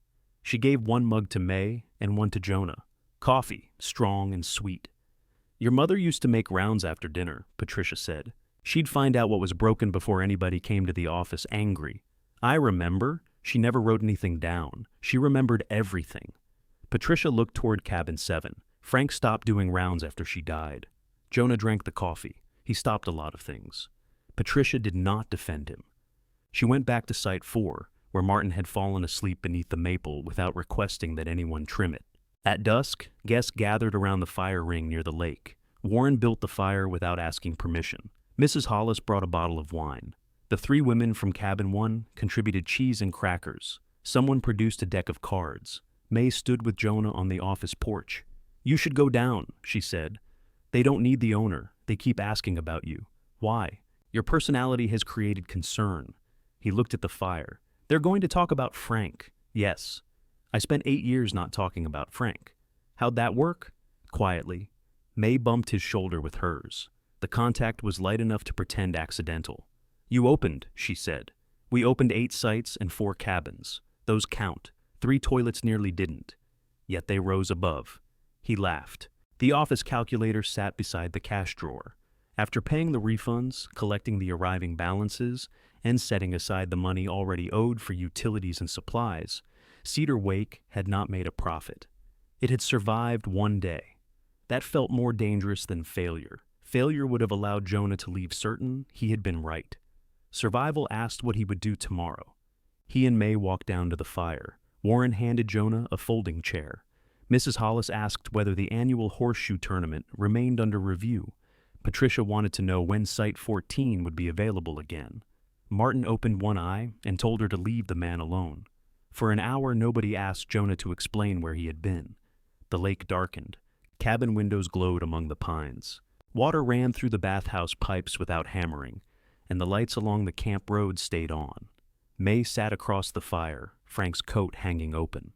When she caught Jonah listening to the quiet machinery of Cedar Wake, she lifted her mug in a small salute. Above the trees, clouds were gathering beyond the western ridge. Warren noticed them too. "Rain tomorrow," he said. Jonah looked at the newly flashed roofs, the cleared drainage ditches, and the bridge railing still held by orange rope. "How much?" Warren leaned back in Eleanor's yellow chair. "Enough to find out what you missed." Rain began against the maintenance shed roof before dawn, tapping softly enough to enter Jonah's dream as fingers on glass. The real pounding came on the door. He sat up too fast and struck his shoulder against a metal shelf. Jonah. May's voice. He pulled on yesterday's jeans and opened the door. May stood beneath the narrow overhang, soaked from the knees down. "Cabin 6, she said. "Mrs. Hollis says it's raining on her convictions." They ran. Water had found the repair beneath the eave and traveled along a ceiling joist before dripping beside the wardrobe. Mrs. Hollis had placed a cooking pot beneath it and moved her own pillow to safety. "I was promised a bird," she said from the bed. "This is less charming." Jonah climbed into the attic crawlspace with a flashlight and a scrap of tarp. The roof itself held. Wind had driven water beneath flashing along the chimney, where it collected until gravity found the bedroom. May passed him towels and a roll of waterproof tape. "Temporary," Jonah called down. "Will it last until morning?" "It is morning." "Then you've succeeded." The rain tested everything Warren had predicted.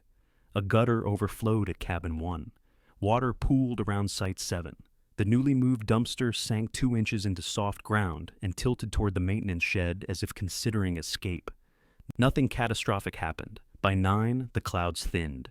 Guests emerged in rubber boots to inspect the damage and compare it to storms they had survived elsewhere. Patricia found Jonah clearing leaves from a ditch. "Site 4 drains better than 14, she said. "You want to stay there next year? Don't be ridiculous."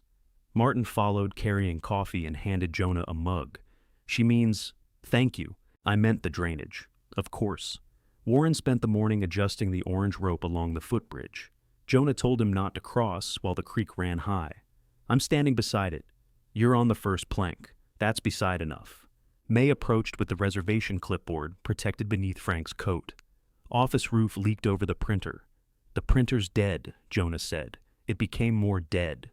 They walked the property together, adding damage to the list and crossing off fears that had not materialized. Cedar Wake had survived its first rain with guests.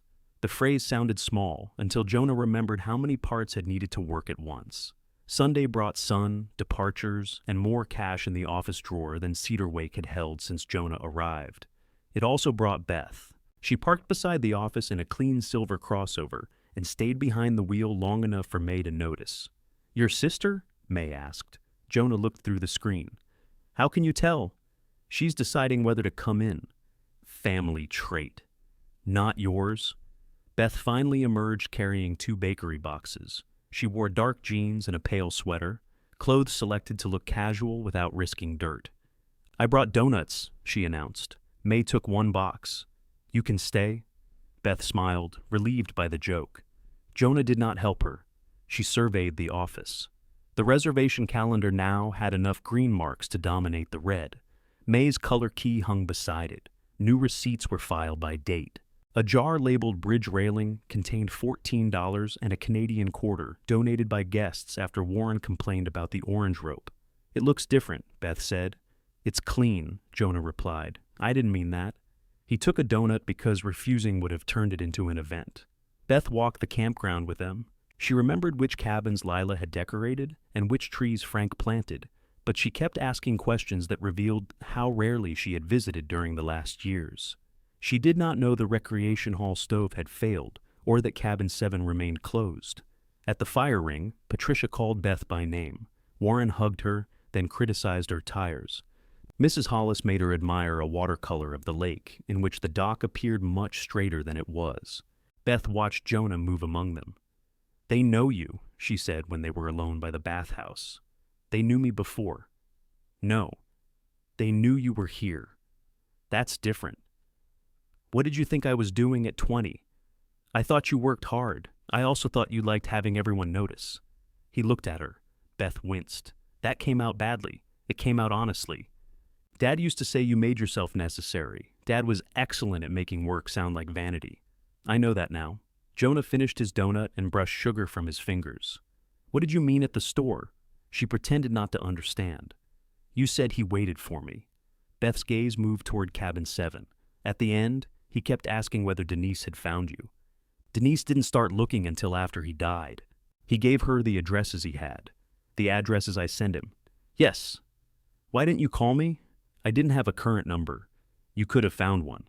Beth folded her arms against the lake wind. "He told me not to." There it was, small, unadorned, and somehow worse than an excuse. Why? He said he didn't want you coming because you felt obligated. "He left me the campground." "I know." "He could make me responsible after he died, but not let me decide whether to see him alive?" I argued with him. "Did you call?" "No."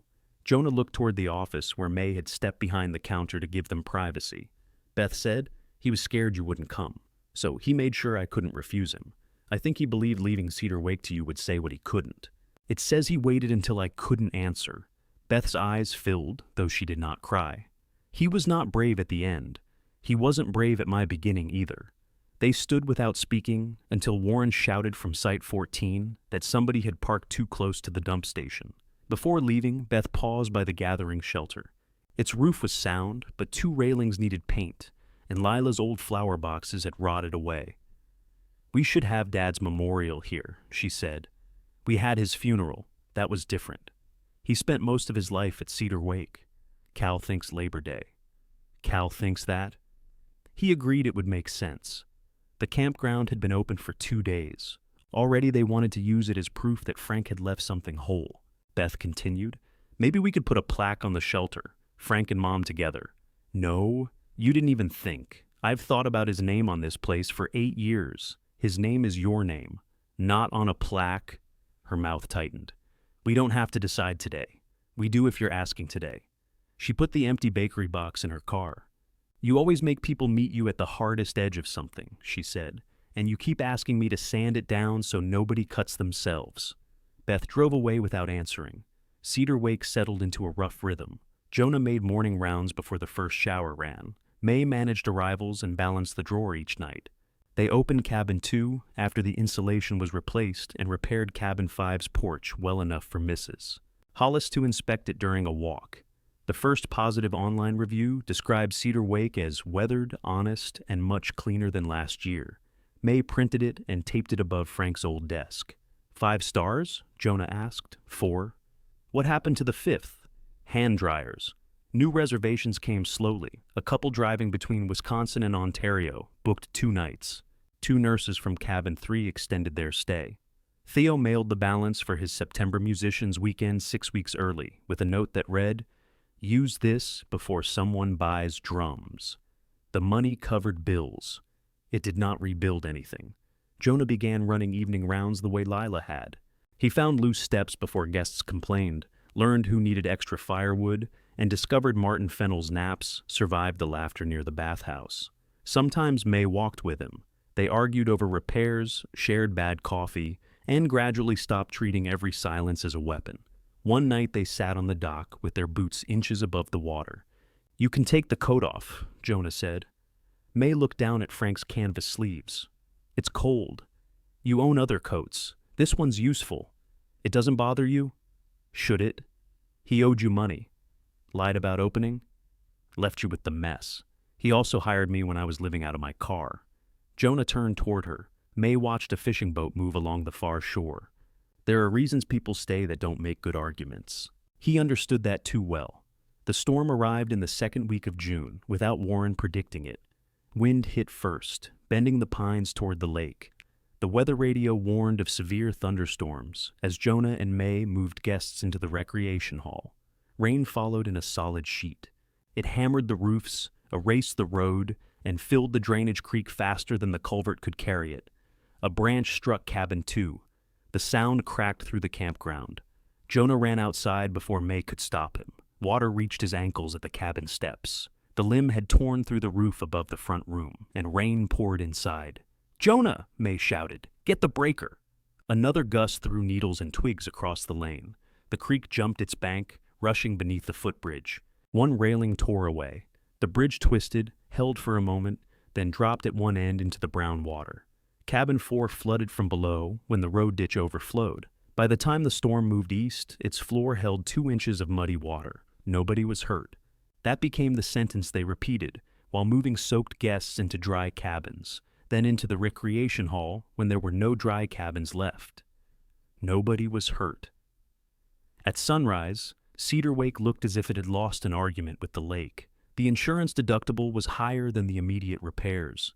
Refunds and temporary lodging for displaced guests consumed most of the operating cash. The footbridge could wait. Cabin 2 could not. Neither could cabin 4. May stood at Frank's desk, rubbing both hands over her face. "We stopped new bookings," she said. "For how long?" "Until we know what we can open. We need bookings to repair what's closed. We need rooms to put them in. I can have 4 dry in a week." "And 2? 2 weeks." May looked at the numbers. "With what money? I'll figure it out." She was too tired to challenge the phrase. After she went upstairs, Jonah unlocked cabin 3. The nurses had checked out that morning. Its wall panels were dry. The small water heater worked. The interior door fit cabin 2's damaged frame exactly. He removed the door first, then the heater. Then enough paneling to repair the wall in cabin 4. He told himself cabin 3 had no reservation for 12 days. He told himself replacement materials would be paid for by new deposits. He did not change its status on May's calendar. The office phone rang while his tools were still scattered across the stripped floor. A woman wanted cabin 3 for the following weekend. Jonah looked at the empty doorway, the exposed studs, and the water heater sitting in the back of his truck. "Yes," he heard himself say. "It's available." The woman's name was Marcy Nolan. She and her partner, Celia, were driving up from Chicago for their anniversary. "Nothing fancy," Marcy said. "We mostly want quiet and a place to sit outside. Cabin 3 has a small porch, lake view, through the trees, working shower. The bathhouse is 50 yards away." She laughed. That was careful. Jonah looked at the missing water heater. "I don't want to promise something I can't provide." The lie sat so close to the truth that his voice barely changed. Marcy gave him a card number for the $200 deposit. The terminal took 3 attempts before approving it. Jonah wrote the reservation on the calendar in green, marked the arrival for Friday, and carried the receipt into cabin 3. He set it on the windowsill above the exposed studs. $200 bought replacement paneling for half the wall.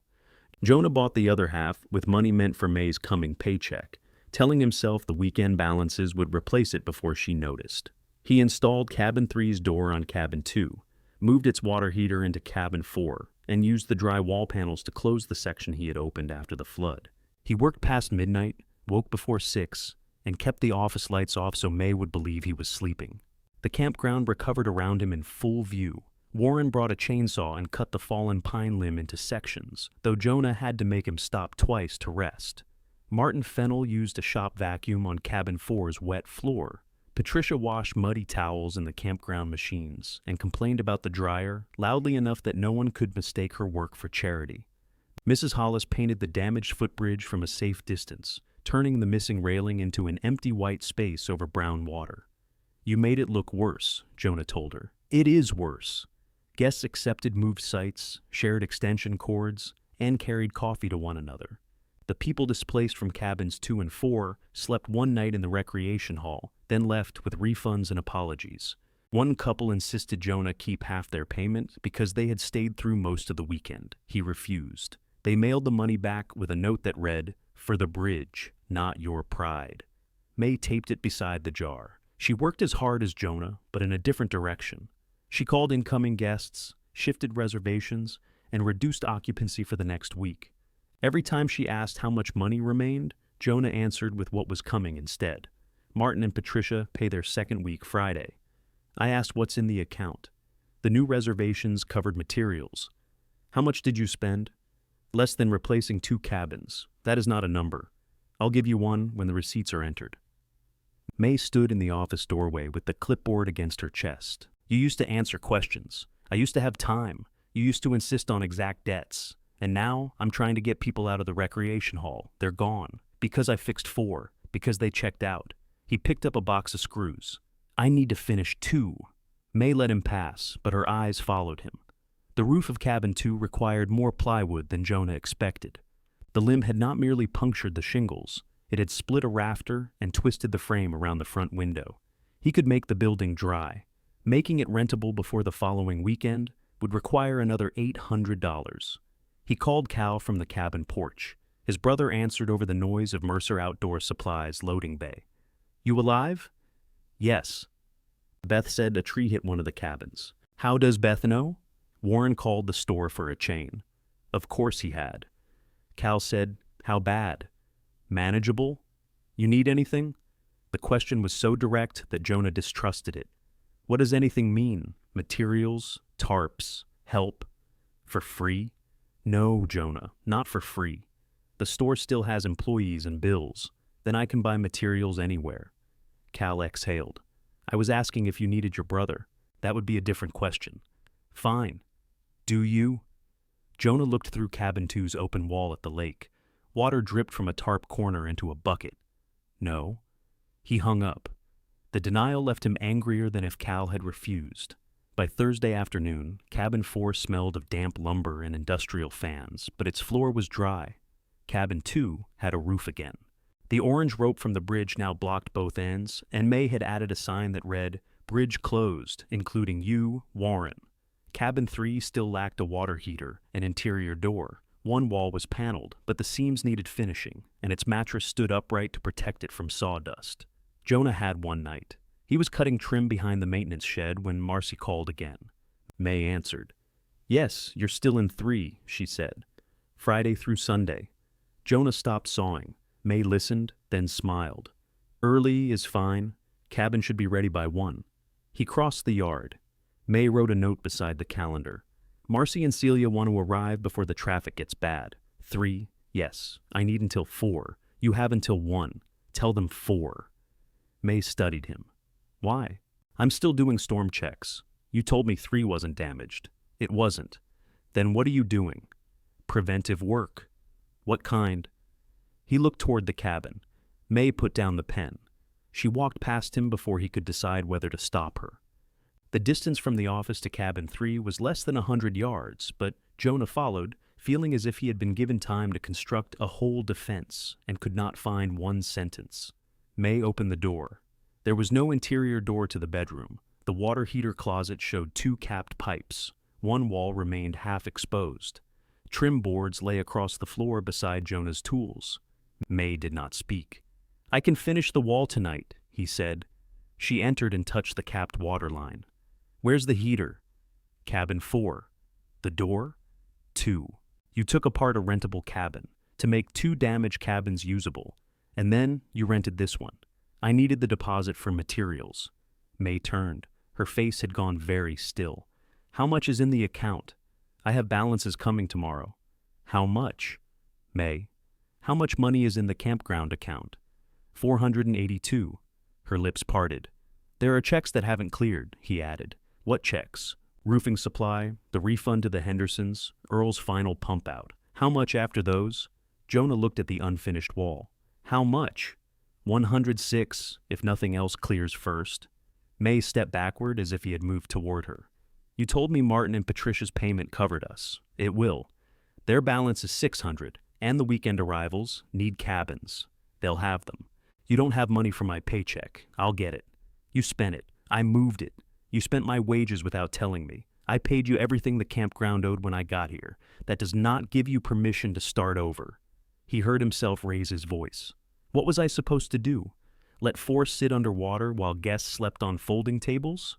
You were supposed to tell me what things cost. You wanted it fixed. I wanted a choice. There wasn't one. There is always a choice. Sometimes they're all terrible. He turned away, picking up a length of trim because his hands needed an argument they could win. May said, "Cancel Marcy's reservation. I can finish." With what water heater? I'll move it back after 4 checks out. 4 checks out Saturday. Marcy arrives Friday. I'll buy another.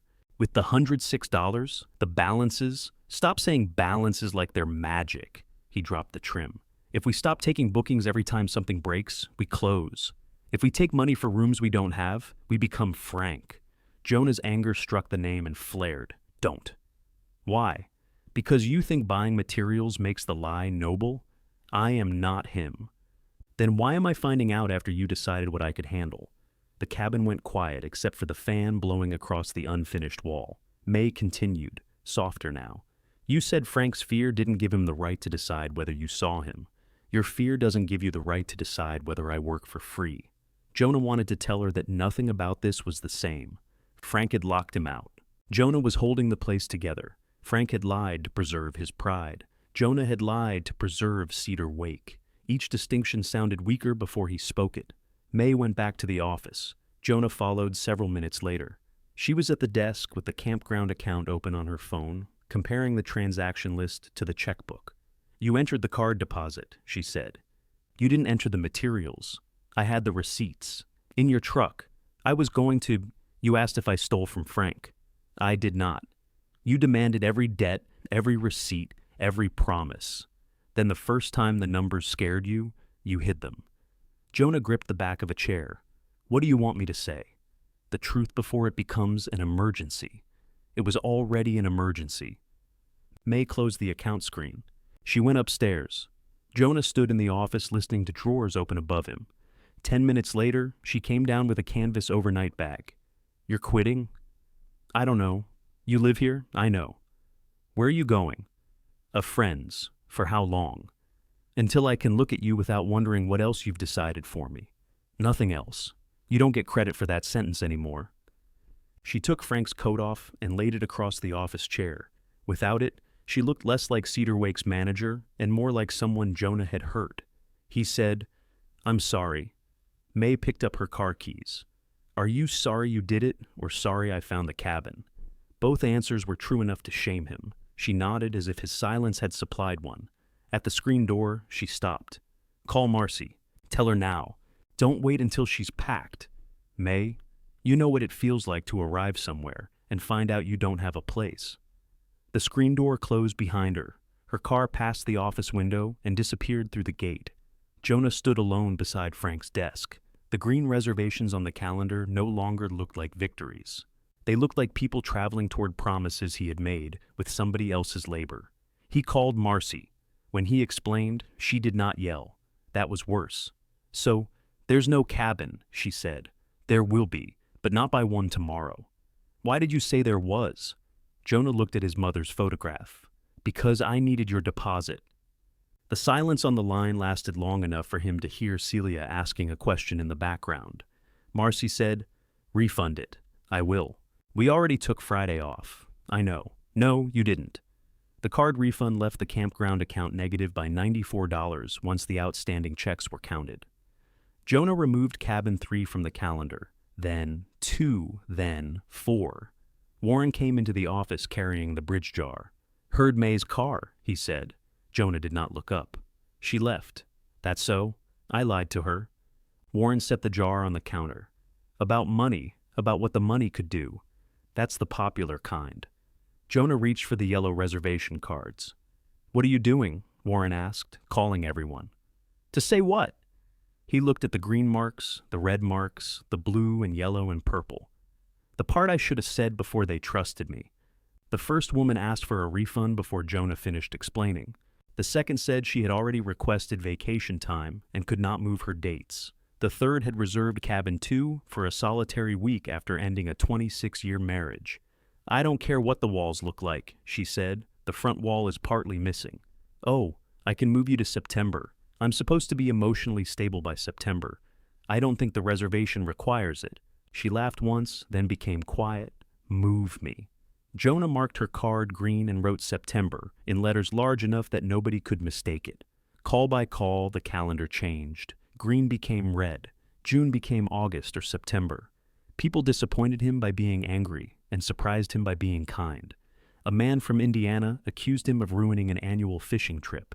A traveling physical therapist said she could sleep anywhere with a door, and then accepted a campsite when Jonah admitted Cedar Wake did not presently have a spare door. He called Theo Bellman last because the musician's balance had arrived early and most of it was gone. "I owe your group money," Jonah said. "You owe us a weekend," Theo replied. "I spent part of your balance repairing storm damage before telling you how bad it was. You spend it on drums?" "No." "Then I remain cautiously calm. I can refund what's left now and the rest in installments." "What happens to Cedar Wake?" "I don't know." Theo spoke to somebody away from the phone. A guitar string sounded, then a low voice said something Jonah could not make out. "We're keeping September," Theo said. "If you close, refund us then. That's a risk." "We know. I'm not asking you to support the campground." "Good. We're not offering." "There are 9 sober musicians in our group, Jonah. Finding a place that lets us be loud without putting a bar in the middle of the weekend is work. We want the reservation." Jonah wrote paid, confirmed beside Theo's name. "Thank you. Don't make it sentimental. We haven't heard your hand dryers."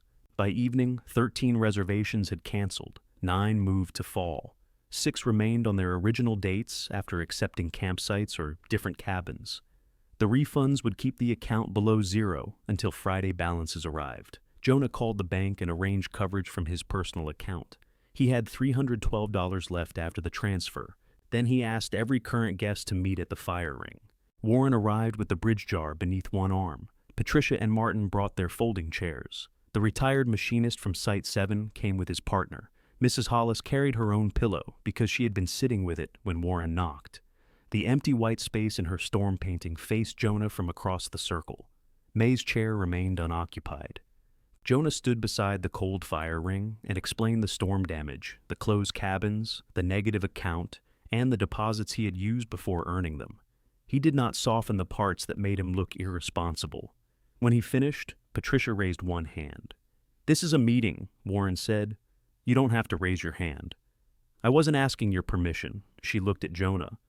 "Are the campsites safe?" "Yes." "Is the water safe?" "Yes." "Then why would we leave? I'm offering refunds because the footbridge is closed, the dock access is limited, and there will be construction noise." Martin opened one eye. "How early?" 8. "He's awake at 5, Patricia said. "He pretends to nap, so people stop talking to him." "That is private," Martin said. The machinist's partner asked, "Do refunds help you or hurt you?" "They hurt." "Then why offer?" "Because you paid for a campground in working condition." Warren shook the bridge jar. Coins rattled. "What we paid for was Cedar Wake. Cedar Wake includes a working bridge. I've been here 23 years. That bridge has never worked as hard as you think." A few people laughed. Jonah did not. "I'm not asking anyone to accept less so I can feel supported." "Mrs. Hollis shifted her pillow against her chest. "Then stop making our choices about your feelings." He looked at her. She continued. "You told us what's broken. We're adults. If we stay, we stay. If we leave, we leave. Don't turn either one into a judgment on you." May could have said the same thing. Jonah sat in the empty chair beside him. The guests decided among themselves. Nobody currently camping requested a refund, 2 shortened upcoming stays. Patricia moved her second week to August because Martin had a medical appointment, though she insisted the appointment was unrelated to Cedar Wake and should not be interpreted as mercy. Warren placed the bridge jar at Jonah's feet. "Designated funds," he said. "Spend it on anything else, and Patty gets to audit you." I have a carpenter's level, Patricia warned. The jar contained $63, a Canadian quarter, and a brass washer someone had mistaken for a coin. It was not enough to rebuild the bridge. It was enough to make the bridge somebody's shared expectation. Cal arrived the next morning in a Mercer outdoor supply truck loaded with plywood, insulation, and roofing panels. Jonah met him outside cabin 2. I didn't order this, I know. Then take it back. Listen first. Cal lowered the tailgate. The materials were exactly what Jonah needed, and better quality than what he had priced.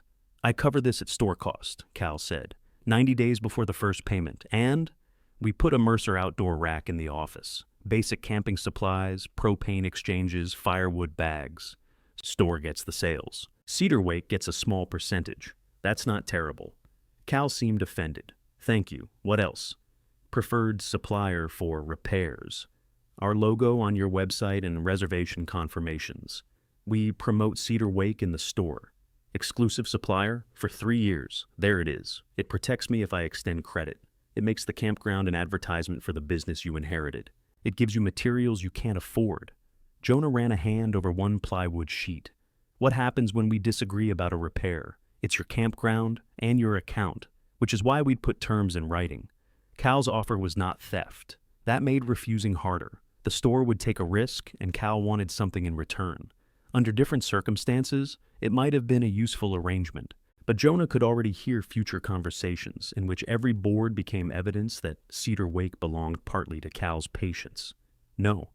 Cal stared at him. You didn't even price it? I priced owing Frank for a bed. I'm not Dad. I know. I'm trying not to make you into him. That doesn't make any sense. It will the first time you tell me I'd have nothing here without you. Cal shoved the tailgate closed. You have almost nothing here now. That's true. You called me after the storm.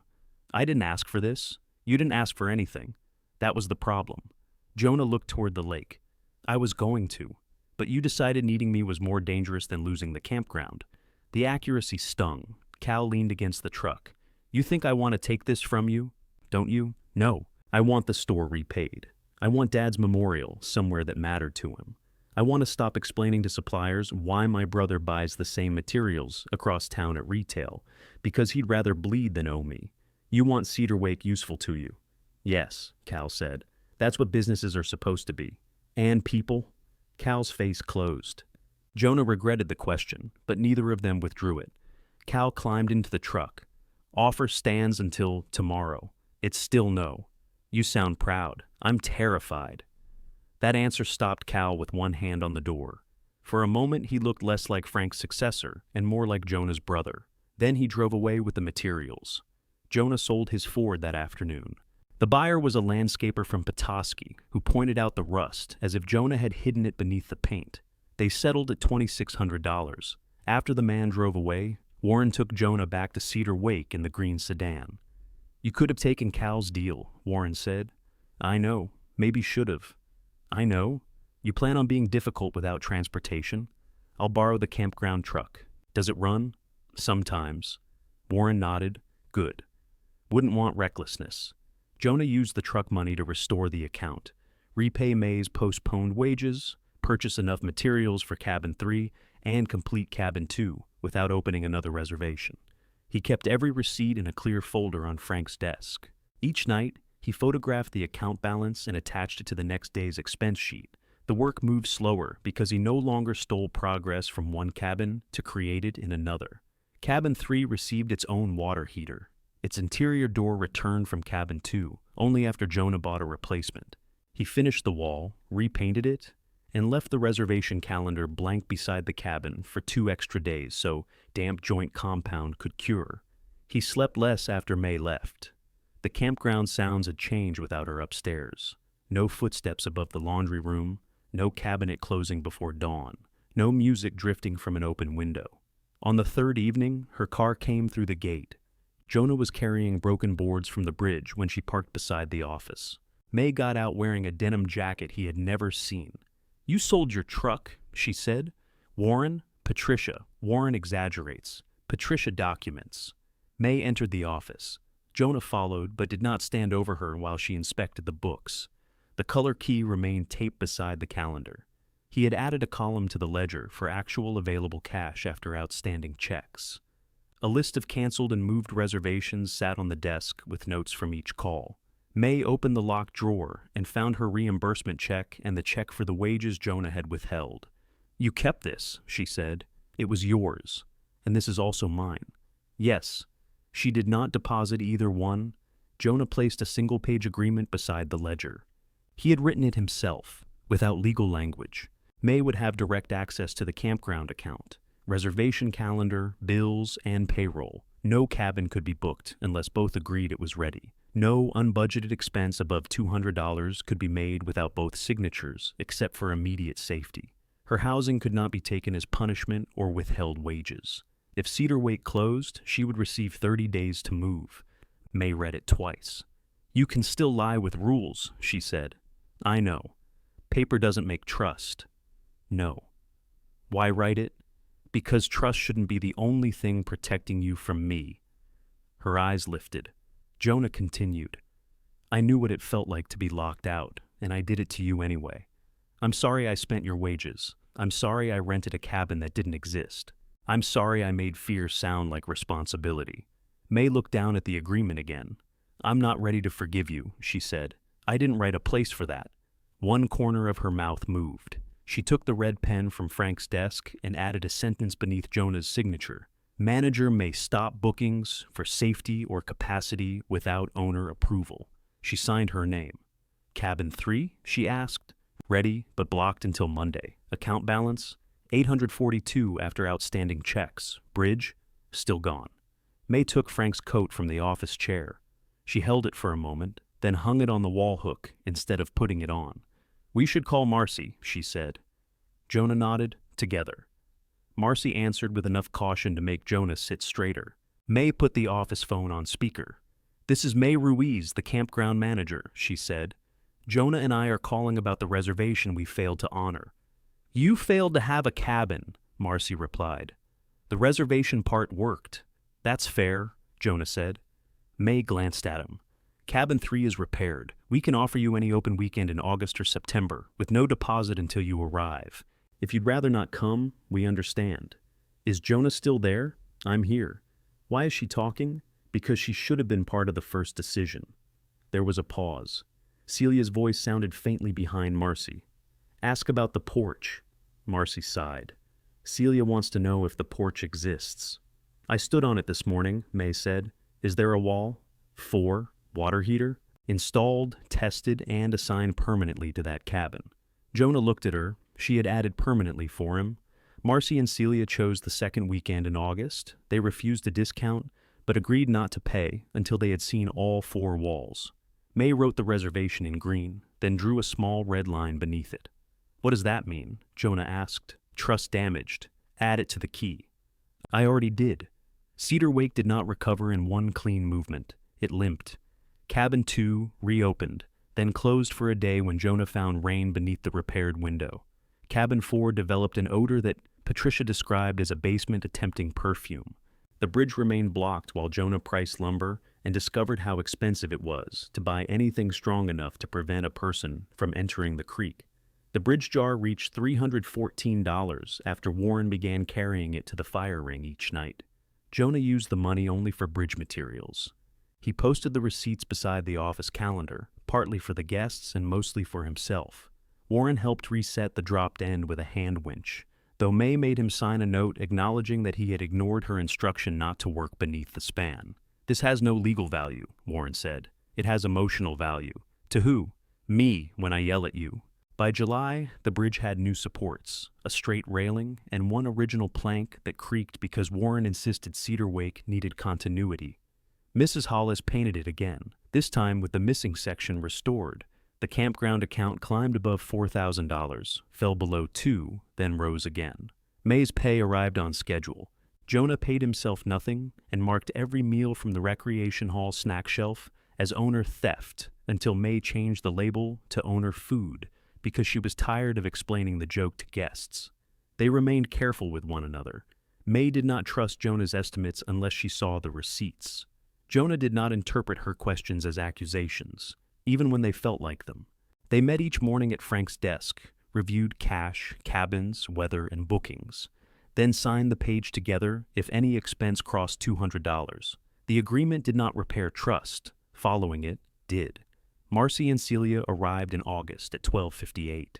May refused to let Jonah greet them because he had checked the cabin 4 times and was likely to frighten them. They inspected cabin 3 in silence.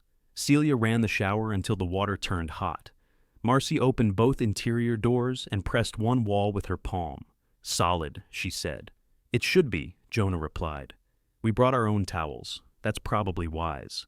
At checkout, they reserved the same weekend for the following year. Marcy paid in full and added no tip, donation, or rescuing gesture. Jonah appreciated her more for that. On warm nights, May sat outside the maintenance shed while Jonah finished paperwork on the cot. She had stopped wearing Frank's coat. It remained on the office hook, useful for cold mornings, and belonging to nobody in particular. One evening, she found Jonah eating dry cereal from a coffee mug.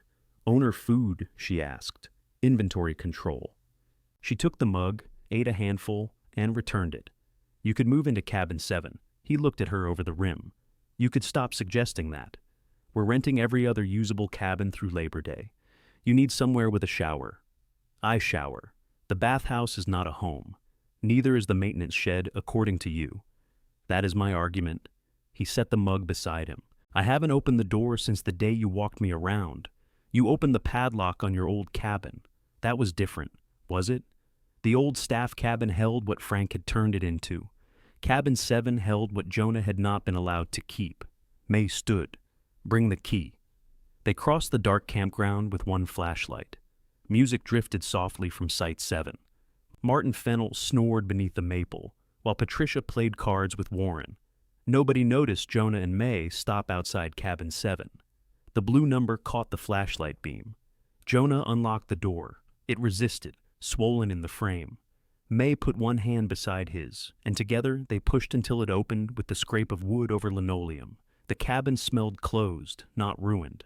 Dust covered the narrow bed and the small table beneath the window. Lila's flowered curtains remained tied back with strips of blue fabric. A clock radio sat on the nightstand. The cord had been wrapped neatly around it. Frank had removed nothing and repaired nothing. Jonah walked to the kitchen counter. A yellow coffee mug rested upside down beside the sink. Lila used to drink tea from it because she claimed mug labels were not enforceable. May opened a window. Night sounds entered. The lake, the fire ring, a burst of Patricia's laughter. "He left it exactly like this," Jonah said. "Looks that way. For 8 years. Maybe he couldn't come in. He could lock me out but not open a door." May did not answer for Frank. Jonah sat on the edge of the bed. Dust rose around him. "I thought if I came back, I'd find out he had become sorry in some clear way," he said. "Like regret would have organized him. Regret is usually messy. He left me cedar wake. He also left a dead printer under a roof leak." Jonah laughed, then covered his face with both hands. May sat beside him without touching him. When he lowered his hands, she was looking at the yellow mug. "I don't want to rent this one," he said. "Then don't. We need the money. We need 6 cabins. We don't need every room that exists." He turned toward her. "You argued the opposite. I know more now. About the numbers? About the room?" Jonah leaned his forehead against hers. May stayed still long enough for him to choose whether the movement had been accidental. It had not. Their first kiss was brief and slightly dusty. May drew back first. "That doesn't change the agreement," she said. "I was going to ask." "No, you weren't." He smiled. They cleaned cabin 7 the next day but left it off the reservation calendar. Jonah moved his bedding from the maintenance shed and slept there with the windows open. The first night, he woke twice expecting the lock to turn from outside. It never did. Beth called near the end of August. "We still want to hold Dad's memorial on Labor Day Sunday," she said. Jonah sat at the cabin 7 table with the operating ledger and a cup of tea in Lila's yellow mug. "Who's we?" "Cal and me, Aunt Diane, some people from the store. Anyone at the campground who knew him. No plaque. I heard you. Did Cal?" "He doesn't agree." "That isn't what I asked." Beth sighed. "No plaque. A meal, some pictures. People can say something if they want. Don't tell them he saved Cedar Wake. I can't control what people say. You can control what you print. We aren't printing anything." Jonah looked through the window at May, checking the railing on the gathering shelter. They had replaced the rotten flower boxes. May had planted red geraniums because Lila used to grow them, and because, as she pointed out, grief did not own a color. "Sunday at 2, he said. "The campground stays open. Guests don't get pushed aside." "Thank you. It's not for him." "I know." Beth sounded as though she did not entirely believe him. Labor Day weekend filled every open site and all 6 rentable cabins. Theo's musicians would not arrive until later in September, but 2 members came early and helped Warren replace the horseshoe pit backboard before the annual tournament. Both Ernies accused each other of altering the measurements. Sunday morning, Beth arrived with covered dishes, framed photographs, and 3 folding tables. Cal followed in the store truck. 2 employees unloaded chairs and a long object wrapped in a moving blanket. Jonah saw it from the office porch. "What is that?" Cal kept walking. "Nothing you need to worry about. Then leave it in the truck." Beth came between them carrying a tray of sandwiches. "Can we please get through one afternoon?" Jonah pulled back the blanket. The bronze plaque was mounted on a polished cedar board. Its raised letters read, "Who built, loved, and preserved." Cedar Wake Jonah read it twice. "No." Cal set down a box of tablecloths. "I paid for it. I don't care. Dad founded this campground with Mom. They bought it from Earl Sanderson. They built the business. And then he let it fail." Cal glanced toward the guests moving along the road. "Lower your voice. You brought this to my campground after I said no. Our campground existed before you inherited it. The will was clear when that helped you laugh at me." Beth put down the tray. "Jonah, we don't have to hang it today. We're not hanging it ever." Cal's face reddened. "You want every good thing he did erased because he hurt you. I want one place where the truth doesn't get polished until nobody can recognize it. He left Cedar Wake to you. After cutting me off for choosing it, you refused the apprenticeship. I refused to abandon this place. You left anyway." He locked the cabin and packed my bag. Cal looked at Beth. She stared at the plaque. Jonah understood before she spoke. "You knew," he said. Beth's shoulders lowered. "Mom asked him not to send you away," she said. "I heard her." The campground sounds continued around them, a trailer door closing, horseshoes striking dirt, May laughing with Patricia near the shelter. Cal said, "What are you talking about?" Beth's eyes remained on Jonah. "She asked Dad to let Cedar Wake stay your home. He promised. After he put you out, he told us you'd chosen the apprenticeship. I knew that wasn't the whole truth." "Why didn't you tell me?" Cal asked. "Because then we would have had to do something." Jonah felt the sentence enter every year between 21 and now. Beth's voice broke. "And I was afraid if I challenged him, he'd make me choose too." Cal stepped away from the plaque. "All this time," he said, "you let me think he cut Jonah off because he wouldn't work." "He was working," Beth whispered. Cal looked at Jonah, but whatever apology or accusation might have come did not survive his face. He climbed into the store truck and drove away before the memorial began. The plaque remained on the gravel between Jonah and Beth, too heavy for either of them to pretend it had not been made. Beth bent to lift one end of the plaque. Jonah did not help her. She managed to raise it 2 inches before the cedar backing slipped from her fingers and struck the gravel again. "It's heavier than it looks," she said. "That doesn't make it truer." "I know." May approached from the shelter. She took in the plaque, Beth's face, and the empty space where Cal's truck had been. "People are starting to arrive," she said. Jonah looked toward the gathering shelter. Framed photographs covered one table. Frank smiled from behind a string of fish beside a newly painted cabin, and at the wheel of the old campground tractor. Lila appeared in most of the earlier pictures. In the later ones, Frank stood alone. "Put the plaque in the maintenance shed," Jonah said. Beth nodded. Warren carried one end without asking what had happened. Jonah took the other. They placed it face down against the wall beside the rusted pressure tank. "Expensive?" Warren asked. "Probably." "Shame." Jonah looked at him. "Could have bought a lot of bridge," Warren added. The memorial began at 2 beneath a sky so clear it made the lake look deeper. Guests brought their own chairs when the store's folding chairs ran out. Patricia arranged the food because Beth kept moving dishes without improving anything. Martin slept for 11 minutes before claiming he had only rested his eyes. People told stories about Frank. A former store employee remembered him delivering propane during an ice storm. Earl Patterson recalled waiting 4 months for a septic payment and receiving 3 pies in the meantime. Sheila Douglas said Frank once drove 80 miles to return a guest's dentures, then charged the campground for gas. Nobody made him a saint. Nobody made him only cruel either. Jonah stood near the rear of the shelter, where he could leave without crossing in front of anyone. May remained beside him, but did not take his hand. He appreciated that. Some moments needed company without comfort. Beth spoke last. She stood behind the table with no notes. My father could make responsibility look like love, she said. Sometimes it was love, sometimes it was fear, sometimes it was control, and he taught the rest of us to call it responsibility because that was easier than arguing with him. The shelter became still. Beth looked at Jonah. He kept Cedar Wake alive longer than the numbers said he should. He also drove away the person who had done the most to help him keep it alive. Both things are true. If we leave one out today, we're not remembering him. We're protecting ourselves. A breeze lifted the corner of one photograph. Frank's face flashed beneath the sunlight, then disappeared under the paper again. Beth sat down. Jonah had not planned to speak. He walked forward anyway. He rested one hand on the new shelter railing. May had painted it 2 days earlier, and a faint red streak from the geraniums marked one knuckle. My mother believed this place could give people room when their lives got too crowded, he said. She ran the office, cleaned cabins, remembered everybody's names, and sent pie when checks would have worked better. Earl lifted his cup. This shelter is for Lila, Jonah continued, and for Sheila, May, Warren, and everybody else who kept Cedar Wake working after the people who owned it stopped knowing how. There'll be a sign.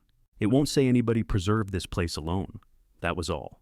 After the guests returned to their sites, Beth stayed to wash serving dishes. She and Jonah worked across the recreation hall sink, passing plates through silence. At last, she said, "I'm sorry." Jonah rinsed potato salad from a bowl. "I don't expect you to forgive me today," she added. "Good." Her hands paused in the soapy water. He set the bowl in the rack. "I don't know what to do with knowing you hurt her. You don't have to do anything. I spent 8 years thinking maybe I remembered it wrong, that I used Mom's promise because I wanted to stay. You knew I didn't." "Yes?" "And you let Dad tell Cal I wouldn't work." "Yes." Each answer hurt more because she did not defend it. "Why?" he asked, though she had already told him. Beth pulled the plug. Cloudy water spiraled down the drain.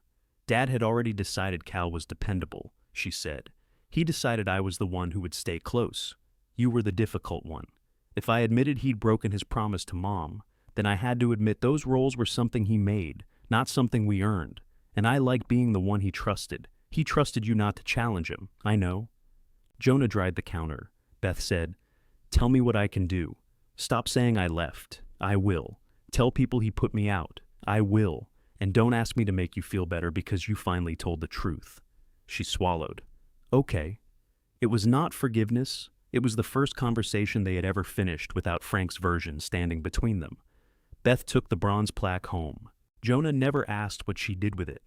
2 weeks later, she returned carrying a grocery bag filled with old household ledgers, canceled checks, and envelopes from the desk in the family house. She and Jonah spent an afternoon at the office table reconstructing the savings account Frank had closed. They could not recover every summer. Early records were incomplete, and some cash wages had never been written down. But the last 4 years were clear enough. Frank had deducted food, housing, truck use, and expenses Jonah had never agreed to pay, then transferred what remained into the household account during Lila's illness. Beth arrived the next morning with a cashier's check for $3,800. "This is my share of what Dad took," she said. "I'm not taking money you inherited. That's exactly why you should take it. It won't change anything. No, it pays a debt." The words sounded familiar. Jonah accepted the check, but did not deposit it into Cedar Wake's operating account. He opened a separate savings account in his own name, the kind Lila had believed he already possessed at 21. He put half toward health insurance and left the rest untouched. Cal did not come back during the Memorial weekend. He also did not answer Jonah's first call. On the second, Jonah left a message saying the bronze plaque was gone, and no one had blamed Cal for ordering it. At the end of September, Theo Bellman's musicians filled the campground with guitars, bad jokes, and one set of drums played with brushes in the recreation hall. The weekend brought Cedar Wake's last meaningful income of the season. On Sunday morning, Jonah was repairing Cabin 5's porch before the group checked out. He heard a truck stop behind him. Cal stepped down wearing work clothes instead of the store's gray quarter zip. He carried his own tool belt. "What are you doing?" Jonah asked. "Beth said this porch still leans." "Beth has become dangerous with information." Cal set a level across the boards. "It does. Mrs. Hollis likes it. She can like it straight." Jonah returned to removing the damaged step. Cal worked at the opposite end without asking permission. For almost an hour they spoke only about measurements. Then Cal said, "I thought you quit." Jonah kept his eyes on the screw he was backing out. "I know. I thought Dad cut you off because you wanted money without doing what he asked. I know. I used that story every time I was angry that you weren't around." Jonah placed the screw in a jar. "Were you angry?" "Yes, you seemed fine. I inherited the good child's job. Looking fine was most of it." The porch board creaked beneath Cal's knee. He continued, "If Dad was wrong about you, then maybe he wasn't right about me either. You worked at the store 15 years. I know what I did. So do I." Cal looked at him. "I needed you to be lazy because it made everything I got feel earned." Jonah sat back on his heels. "That's an ugly thing to say out loud," Cal added. "Most useful things are." Cal almost smiled. They finished the porch before Theo's group left. Mrs. Hollis was not there to inspect it, so Warren placed a marble at one end. It remained still. The brothers did not hug. Cal did not apologize on behalf of Frank or ask Jonah to accept the supplier arrangement again. Before leaving, he offered Cedar Wake an ordinary 30-day store account with the same limit he gave other small businesses. Jonah read the terms. No logos, no logos, no exclusive supply, no. Interest after 30 days? I'm not running a charity. Good. Jonah signed. Cedar Wake closed for the season with every current bill paid, May's wages current, and enough money reserved to heat the occupied buildings through winter. The campground had not made Jonah rich. It had not paid him back for his truck, his job, his savings, or the years he lost. It had survived. May stood beside him in the office while he changed the calendar to closed for season. "You staying?" he asked. "I live upstairs. Next year." "You offering me a job?" "I thought the agreement did. It ends if the campground closes. Then we should rewrite it." May took down the color key. "I want a salary that doesn't depend on whether Martin Fennell extends his nap." "Reasonable. 2 days off every week. Suspicious, but possible. And my apartment stays mine even if we argue. Already promised." She looked at him. "Written," Jonah added. "Already written." May folded the color key and placed it in the desk drawer. "I'll stay," she said. He kissed her beside the dead printer, while the office roof leaked into a bucket from the season's final rain.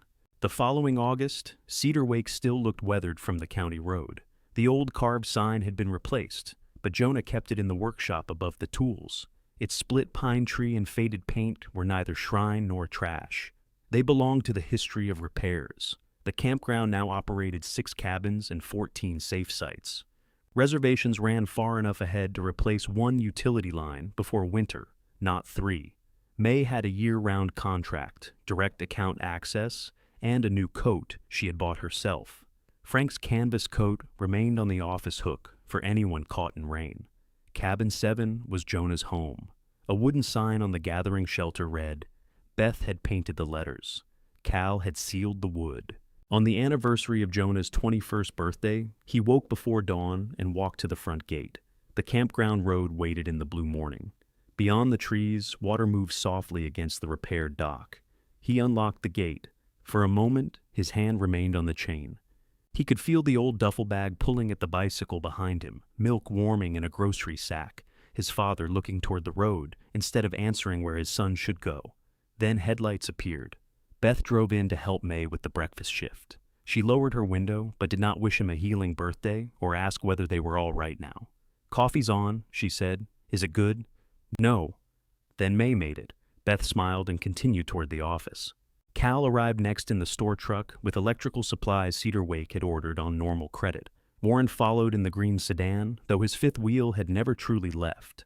Patricia and Martin came behind him, towing their trailer towards Site 14 because Patricia had finally won it back. Jonah stood beside the open gate while they rolled past. No lock turned behind them. No one had to earn the right to enter by pretending they did not need a place to stay. May's voice carried from the office as she answered the morning's first call. "Cedar Wake Campground," she said. "Yes, we're still here." Jonah let the chain fall loose against the post and walked home,